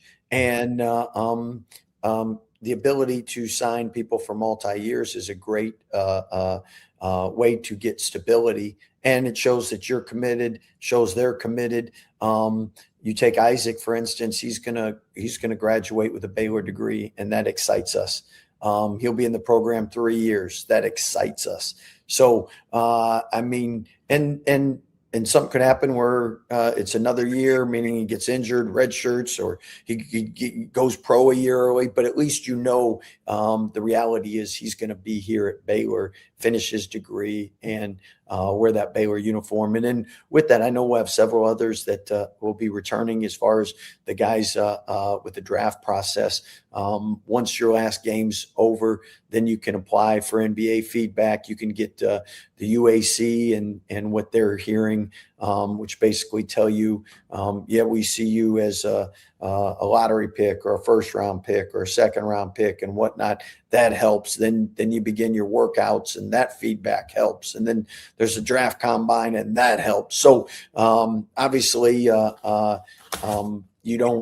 it's steps. And again, for us, the first step is finish the season in a way that we can all have a great memory and have a great experience. So that's our focus. Then the next step for those guys will be to fill out the NBA paperwork to get draft feedback. And then with the rest of our guys, after our season's over, that's when you find out what their intentions are and what they're thinking and what we're thinking.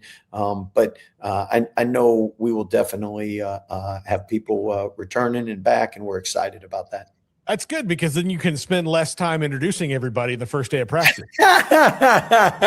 Well stated. Well stated. Yeah. This year you had to do the circle, go around, tell everybody one thing about yourself. Yeah. Well, we wore name tags. Yeah. So we're in the tournament right now. A couple of Big 12 teams played last night.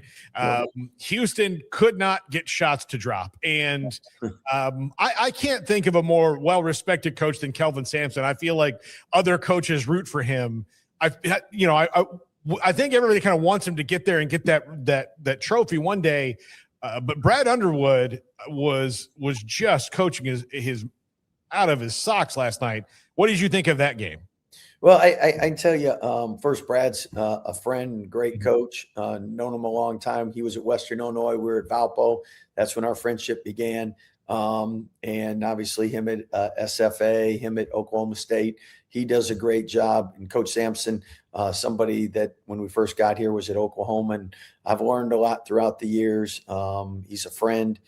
Somebody that has done a great job representing the Big 12, and so glad that he's there and they're a part of it. At the same time, that's probably the toughest thing in coaching is we tell our players we only want them to control what they can control. Well, it's the same thing in coaching.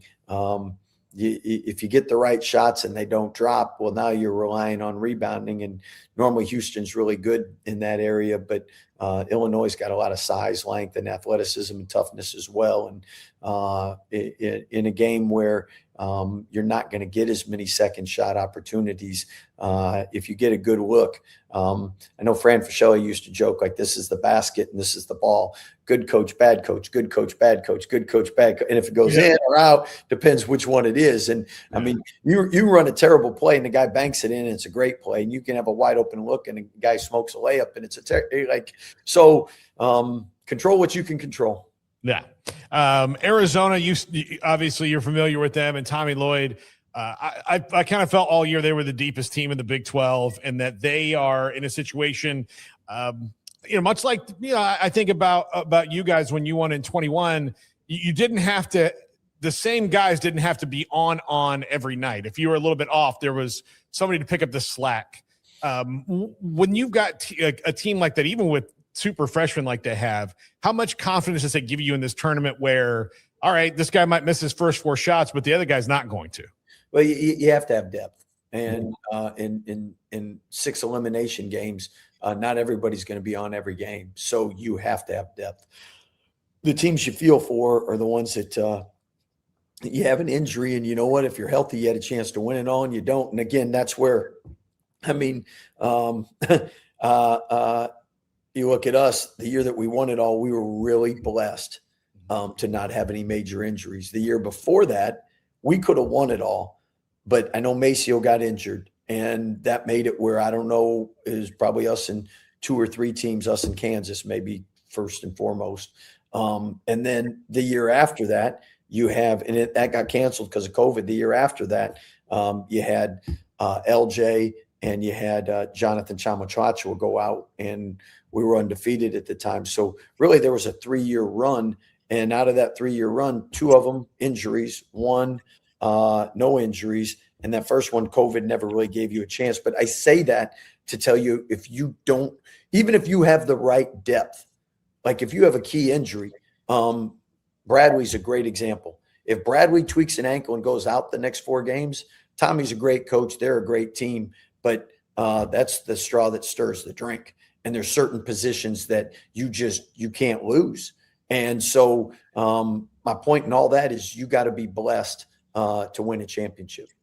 Randy Bennett coming into the conference, Coach. It's been a minute, but you coached against them. Golly, when would you play St. Mary's? How long ago was that? 1943.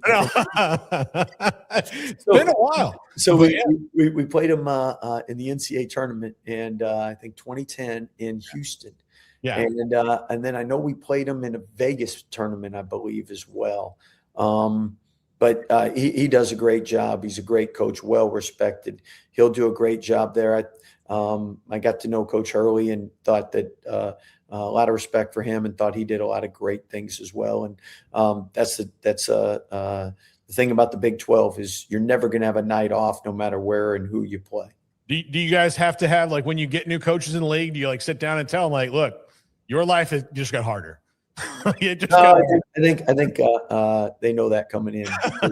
Yeah. Because at the end of the day, I think coaches are really good at looking at schedule and having a feel like, we don't have to have our A game and we're probably winning here.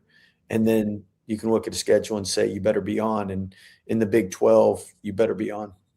With this Crown tournament, you're in one spot for a few days. Mm-hmm. Does it almost have the feeling like a little mini, like you guys have been to Rome and you've been to, to Canada, and you've been kind of all over the place taking those trips in the off season? Does it kind of give you that little like mini feel of that, where you can use this time to kind of build those, I guess, micro bonds compared to those 2 weeks that you spend in Paris or something, but that you can kind of do that here in this time? No, absolutely. Anytime you're in these environments, no pressure, no diamonds. And like, you're in a win or go home. And if you like your teammates, you actually want to stay. And if you want to win a championship, like, you're bought in, like, those moments really bring you together. And personally, I hate traveling and packing every day. So them foreign tours where you're two nights in a different hotel and always packing is a pain for me. But being in Vegas, I know where you and Smoke will be. You guys will be at the craps table and see how you're doing. I will tell you, you were, and I'm sure you've experienced this when you've been over there before. I think those are the most challenging for the sports media, because they're like, all right, I got this press conference here, but that city doesn't sleep. So it's most challenging for someone like you. That has so many fans everywhere and opportunities to make money at the tables. It's hard. Yeah, married me's way different too, though. So I have a bedtime now. So it's all very different. Scott, is this last question? This also is experience. You kind of get to see who your ball lovers are, right? The guys who really like, oh, we can play 3-4 more games. Great. Can we play 3 more after that? Like, I don't want it to end. Yeah. And I think first you have to like who you're playing with and want to play with them. And then second of all, like you said, people that really love the game, they love the opportunity to compete. And they love the opportunity to be on those stages. And let's face it, you got a Final Four in the NIT and the NCAA and basically the crown after one game. So it's not like you got 8 games to choose. There's probably one on TV at that time. And if you like basketball, that's what you're watching. Absolutely. Well, Coach, enjoy it. Good luck. And we'll talk to you as you get through the offseason too. And hopefully have to meet like 4 or 5 new guys. Hey, that sounds great to me. And good luck to you in Vegas, all right? Thanks, Scott. We'll talk to you, Scoot. That is Scott Drew, Baylor men's basketball coach, with us here on 365 Sports. We will have Paul's top 5, the wheel, and everything else in just a minute after a commercial break, or maybe right after this. But look at this display at a Food Lion in North Carolina. This is a Coca-Cola promotion with both Hubert Davis and Will Wade. How untimely could this have been? Because that was out this week at Food Lion in North Carolina. Oh, well, that's unfortunate. And there were Food Lions in Florida when I grew up, but you only go to Food Lion when like you go to get something specific and like, oh, they're out of chicken broth, which never really happens in grocery stores anymore, but it used to. And you're like, well, I guess I go to the other store to get this. They don't have it here. But yeah, that's unfortunate. That's a bummer. And look, maybe now somebody can sell those somebody at the store can sell them on eBay or a sports collectibles website, and they'll just sit in somebody's garage forever. Yeah, I mean, that's terrible timing. So hate that for Food Lion, which I hadn't thought about a Food Lion in probably 30 years. We had one for a time, and then it just was on the other side of town. I never went to that one because we had Brookshire's that we went to instead. But yeah, that's just I hate it for the ad exec that decided that, man, this would be a great idea for March Madness to just get the local coaches on here. And little did he know or she know what was going to turn out. But while that's very timely, I also have just a timely story to exit the week here that is of interest to, I think, everybody in college football. Trinidad Chambliss, the NCAA's appeal to the Mississippi Supreme Court to try to overturn the extra year that they awarded Trinidad Chambliss. The NCAA's appeal on his eligibility has been denied. He is officially eligible to play for Ole Miss in 2026. So I'd mentioned Owen Heineke's story. We'll have some resolution on that by the end of the month. By the middle of the month of April, we'll have some Chandler Morris things to talk about at the end of next week in regards to his case. But this was the big appeal to the Supreme Court, and home cooking, baby. I mean, that plays at least a part of the role, but Trinidad Chambliss is definitely playing next year in college football. Yeah, that's it. They can't do anything about it now. There's a reason they didn't file it in like New Jersey, because they'd be like, oh, I think I've heard of that guy. I saw him on TV once. Well, that's the OU strategy with Heineke, or at least Heineke's strategy is like OU judge, OU court, OU lawyers. Yeah. Do you think we'll win? I sure as hell hope so. Yeah. Food Lions' number 1 city is Raleigh, North Carolina. Well, there we go.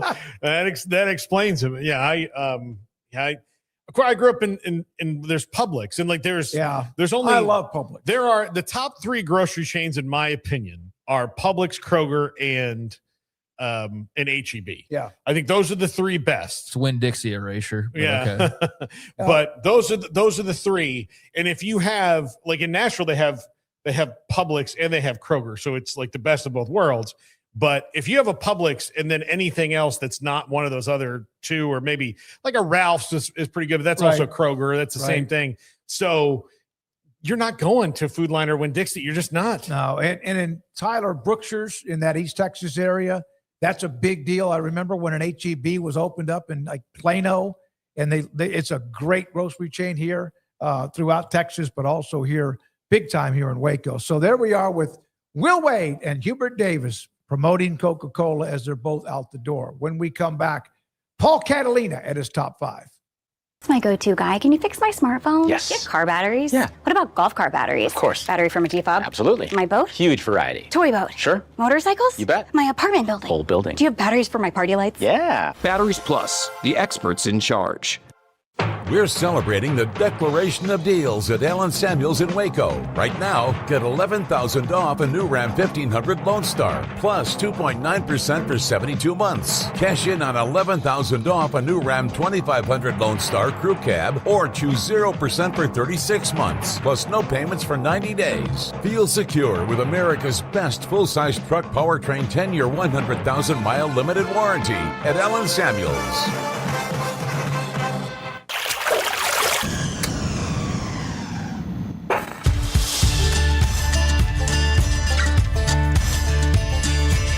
Bold are the adventurous. Determined are the leaders. Faithful are the healers. At Baylor, you'll find your calling, your people, and your purpose. Dare to be you, indeed. It's time to compete against yourself, finding too many excuses not to work out combined with bad eating habits, and Waco Regional Tennis and Fitness can help reach inside your competitive soul. Discipline, getting results you've only dreamed about, personal training, group exercise classes, and even a tanning bed, world-class tennis facility, and pickleball courts and lessons available. Waco Regional Tennis and Fitness, spacious, clean workout rooms, free weights, state-of-the-art technology, weight training equipment, and no intimidation. It's time for you to react today, not tomorrow, at Waco Regional Tennis and Fitness on Lakeshore Drive in Waco.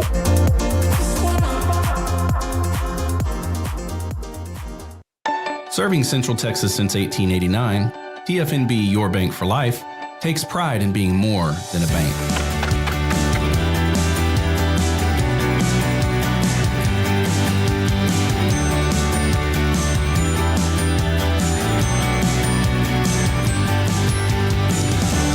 TFNB, we remain committed to these principles.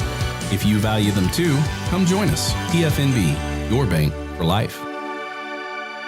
You got batteries for my side-by-side? Yes. Replace my flashlight? Sure thing. What about my business? Ooh, good one. 100%. Batteries for my fleet of trucks? Gas floor scrubbers? Yes, and fire panels. We have pallets of batteries. Well, what about... As your go-to guy, if it needs a battery, we have it. Well, that's all you had to say. Could have led with that. Batteries Plus, the experts in charge. This 3 o'clock hour is brought to you by QC Kinetics. Feel better, move better, live better with regenerative medicine using your body's own healing abilities for natural pain relief. No surgery, no drugs, no downtime. With locations in Dallas and Houston at QCkinetics.com. Now it's time for 365 Sports.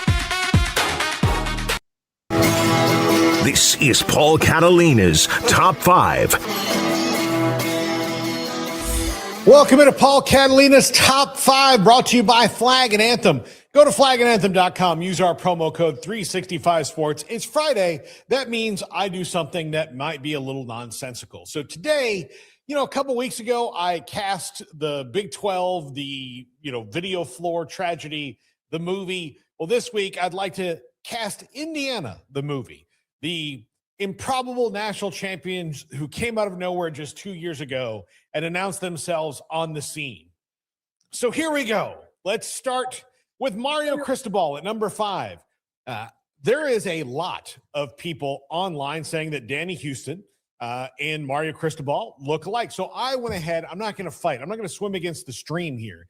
This is really good. And for purposes of this movie, Miami is kind of the villain. So you got to kind of paint them in that way, even though, 25 years of non-relevance doesn't really make you a villain, but you're still the classic old school, dynastic team.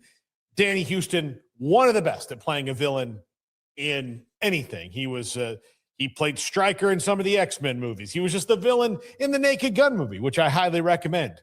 Danny Houston, great villain. Matter of fact, I think he was a villain on Yellowstone. Villain all the time. I've rarely seen him play a good guy. So sorry, Mario, you've got to be the villain in this one. It's probably not a fair thing, but look, for added drama here. Number 4, let's go to the Heisman Trophy winner. Dave Franco is Francisco Mendoza. This is just based on looks alone. Of course, Dave Franco is very talented and can play a dorky guy really well. And no offense to you, Francisco, you know this. You're a bit of a dork. But we love it. That's one of the things. The most adorkable quarterback in the history of the Heisman Trophy, Francisco Mendoza. And Dave Franco, while he is a little bit older, you can young him down. I mean, heck, Leo DiCaprio played 16 in Catch Me If You Can, and he was already in his 30s. So, Dave Franco as Francisco Mendoza. This one, it's an internet meme. It's too obvious to ignore. So, I think Sid is Carson Beck. You just have to do it. You got to get Sid in there, get him CGI'd in. Carson, the internet has spoken, buddy. I'm sorry. I know this is an obvious joke, but I couldn't find anybody else who'd be as funny as Sid. So I'm just going to go with the obvious internet joke here and say Sid from Ice Age as Carson Beck. Number 2, Anthony Mackie, the new Captain America himself, as Marcus Freeman. Need another coach in here, need another cool guy actor. So Notre Dame, prominent in both the years of Indiana's rise. I think Anthony Mackie can pull off Marcus Freeman really, really, really well. Actually, there's nothing I've ever seen Anthony Mackie in where he didn't bring it. So I'm saying Anthony Mackie, when he takes a break for the MCU, come over and play Marcus Freeman. And number 1, Curt Cignetti, a man with gravitas, a man with attitude, a man with confidence, deserves no less than America's finest actor, Tom Hanks, to play him. This is nearly perfect. Nearly perfect. I cannot imagine a better actor to play you than Forrest freaking Gump. All right, Cignetti, you win in this one. You get Hanks. That's how awesome you are. I've already cast you in a movie with Tom flippin' Hanks, buddy. That's going to do it for this. It's time for the wheel. And the wheel she is spinning. The anticipation each day is more than most people can bear emotionally. That's why we do it. We're professionals. Have you ever eaten a can of Spam and did you throw up after eating it? No. No. Yeah, I'm no, not you're talking Spam about and like just cooking it. straight. I'm not going to eat it straight from the can. Like you're going to cook it. You're going to Spam and eggs. No, I actually rather enjoy Spam. I do too. I like have it. I rarely have it, but like when I was in college, I mean, that's part of ramen and Spam. You cook it, you get a little crust on each side, put it in mustard and sandwich. I loved it.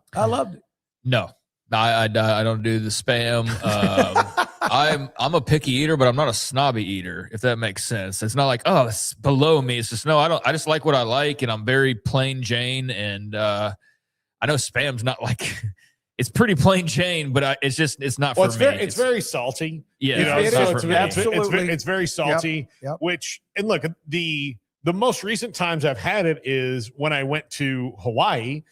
You can go, like when you go for breakfast, you get Spam and eggs all over the place. Yep. Or like, and now because of like every different kind of fusion place in the world, like, hey, we've got a Spam and eggs breakfast sandwich. All right, well, I'll give that a go. Or here's a Spam omelet with, and they like with shallots, and we made it fancy. Like they chop it into diced it. Diced it. It's all right. I'll give it a go. When in Rome. 790 milligrams of sodium. Yeah, it's very salty.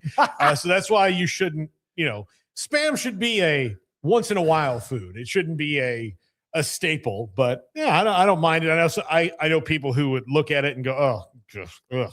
I don't have any problem with the taste if it's grilled. Yeah, you gotta pan fried. Yeah, you gotta get a little crisp to it.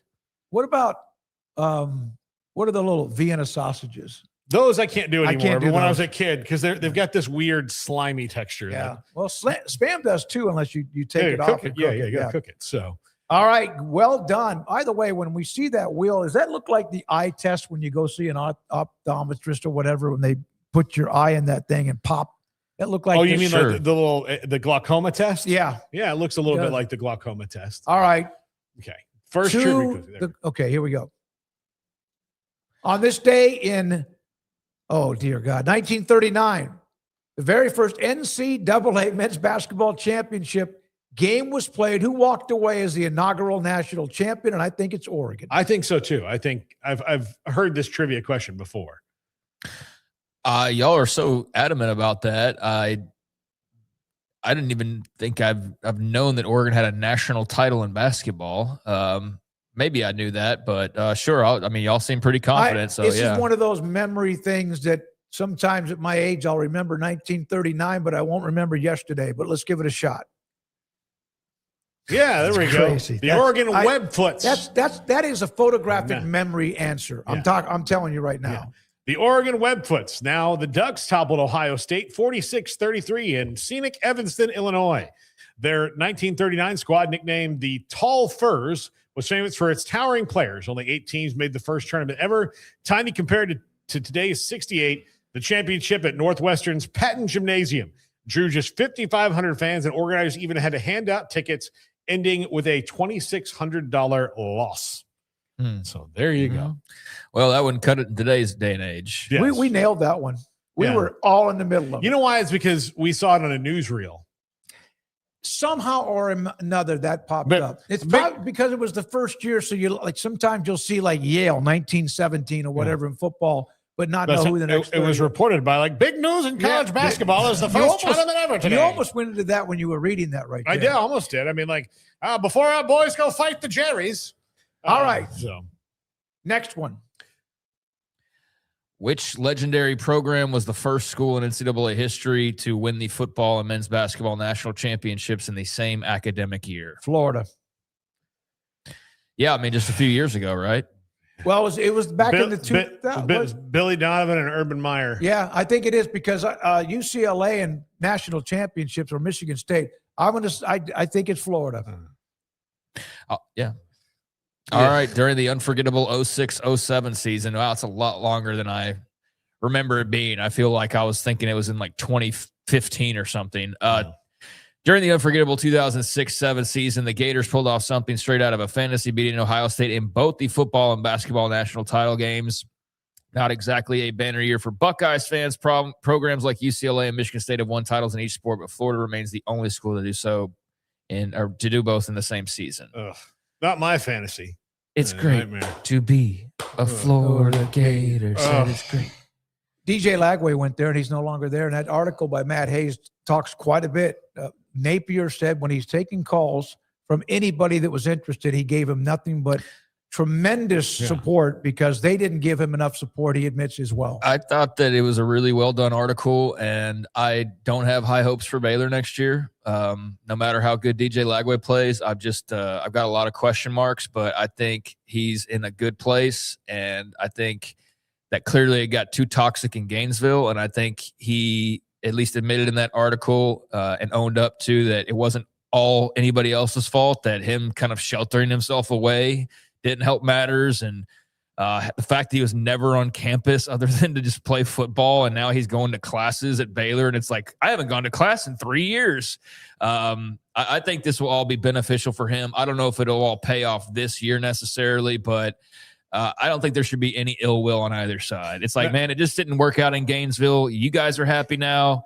He's happy now. Everybody be happy. I think you do a lot of these athletes a disservice when you have all their classes online. I understand that there's some function to it, right, because of the nature of the beast now, but you gotta socialize people. You can't just have them like, and it's good for people to like, your only friends are going to be on the football team, right? If you do that, right. Well, it's good to have friends from other walks of life that you can just shut down and go have dinner with and not talk about football.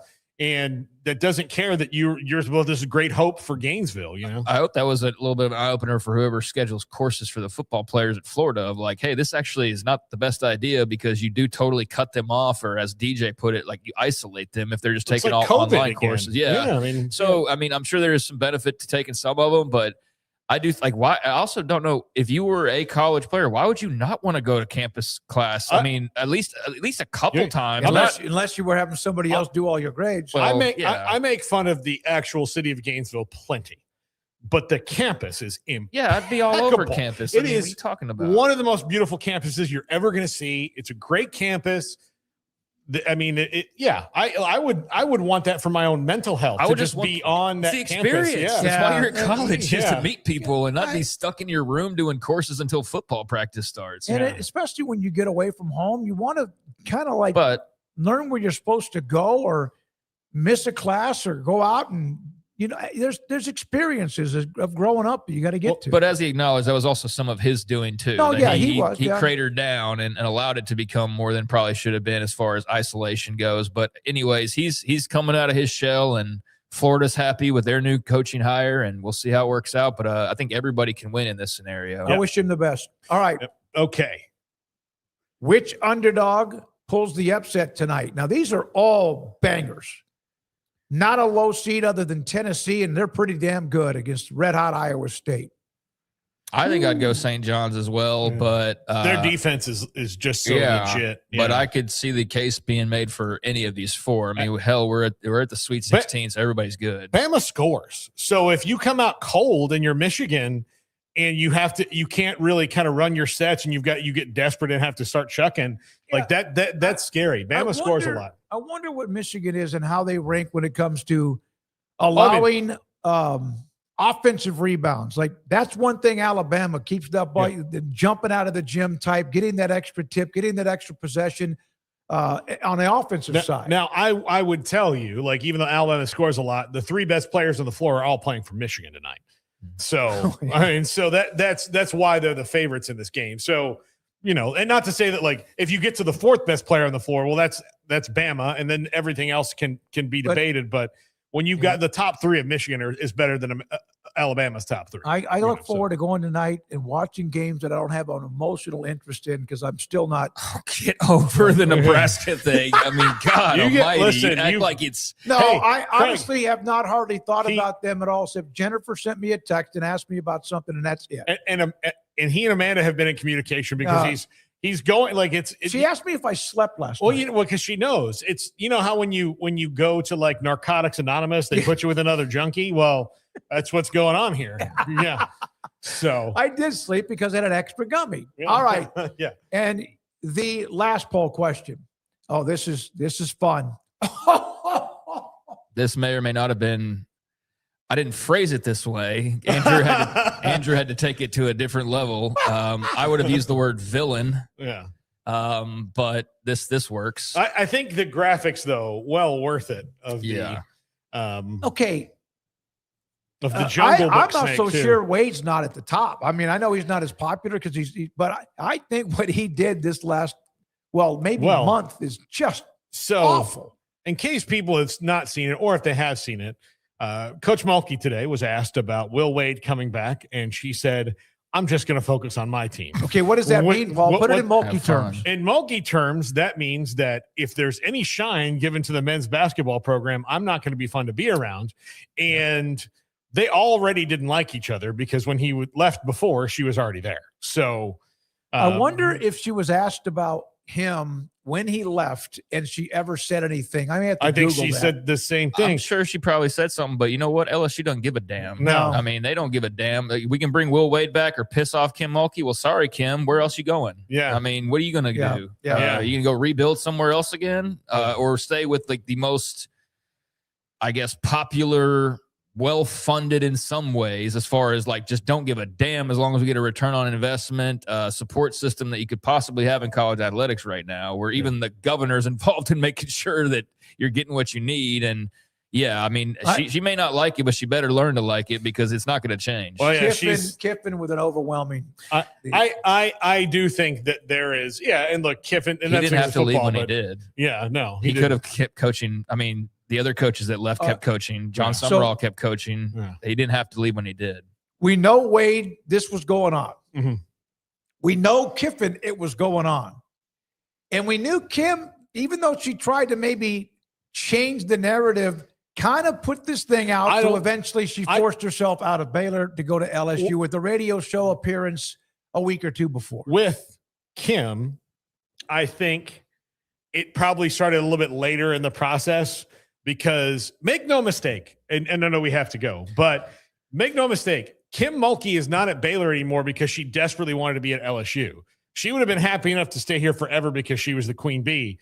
But the minute that Jim Nantz goes, the Baylor Bears are national champions, she was going to LSU. One shining moment. Yeah. Well, enough about her. I do want to say on Kiffin that I know he didn't have a choice technically, but they could have worked that out a lot better. He kind of almost forced their hand and vice versa. So, that could have been handled better. But I had that poll question idea and leave it to Andrew to ratchet it up another notch and throw the snake emojis on there. But Lane Kiffin it is. I'm not going to disagree with that one at all. I like that he used the snake from the Jungle Book's body. No, absolutely. Hey, Logan, Garrett, also Rez and Andrew, thank you all for what you do and what you've done today to help us get to where we are, which is the end of the show and the end of the week. Back at it on Monday. We'll know what the Final Four is going to be, which is awesome.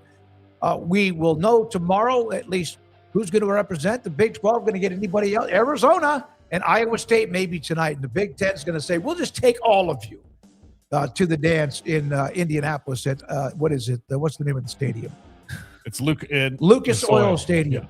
Thank you very much, Paul. Thank you, Craig Smoke. Thank you, our viewership. We appreciate you. Have a great weekend. I'm David Smoke. Good night.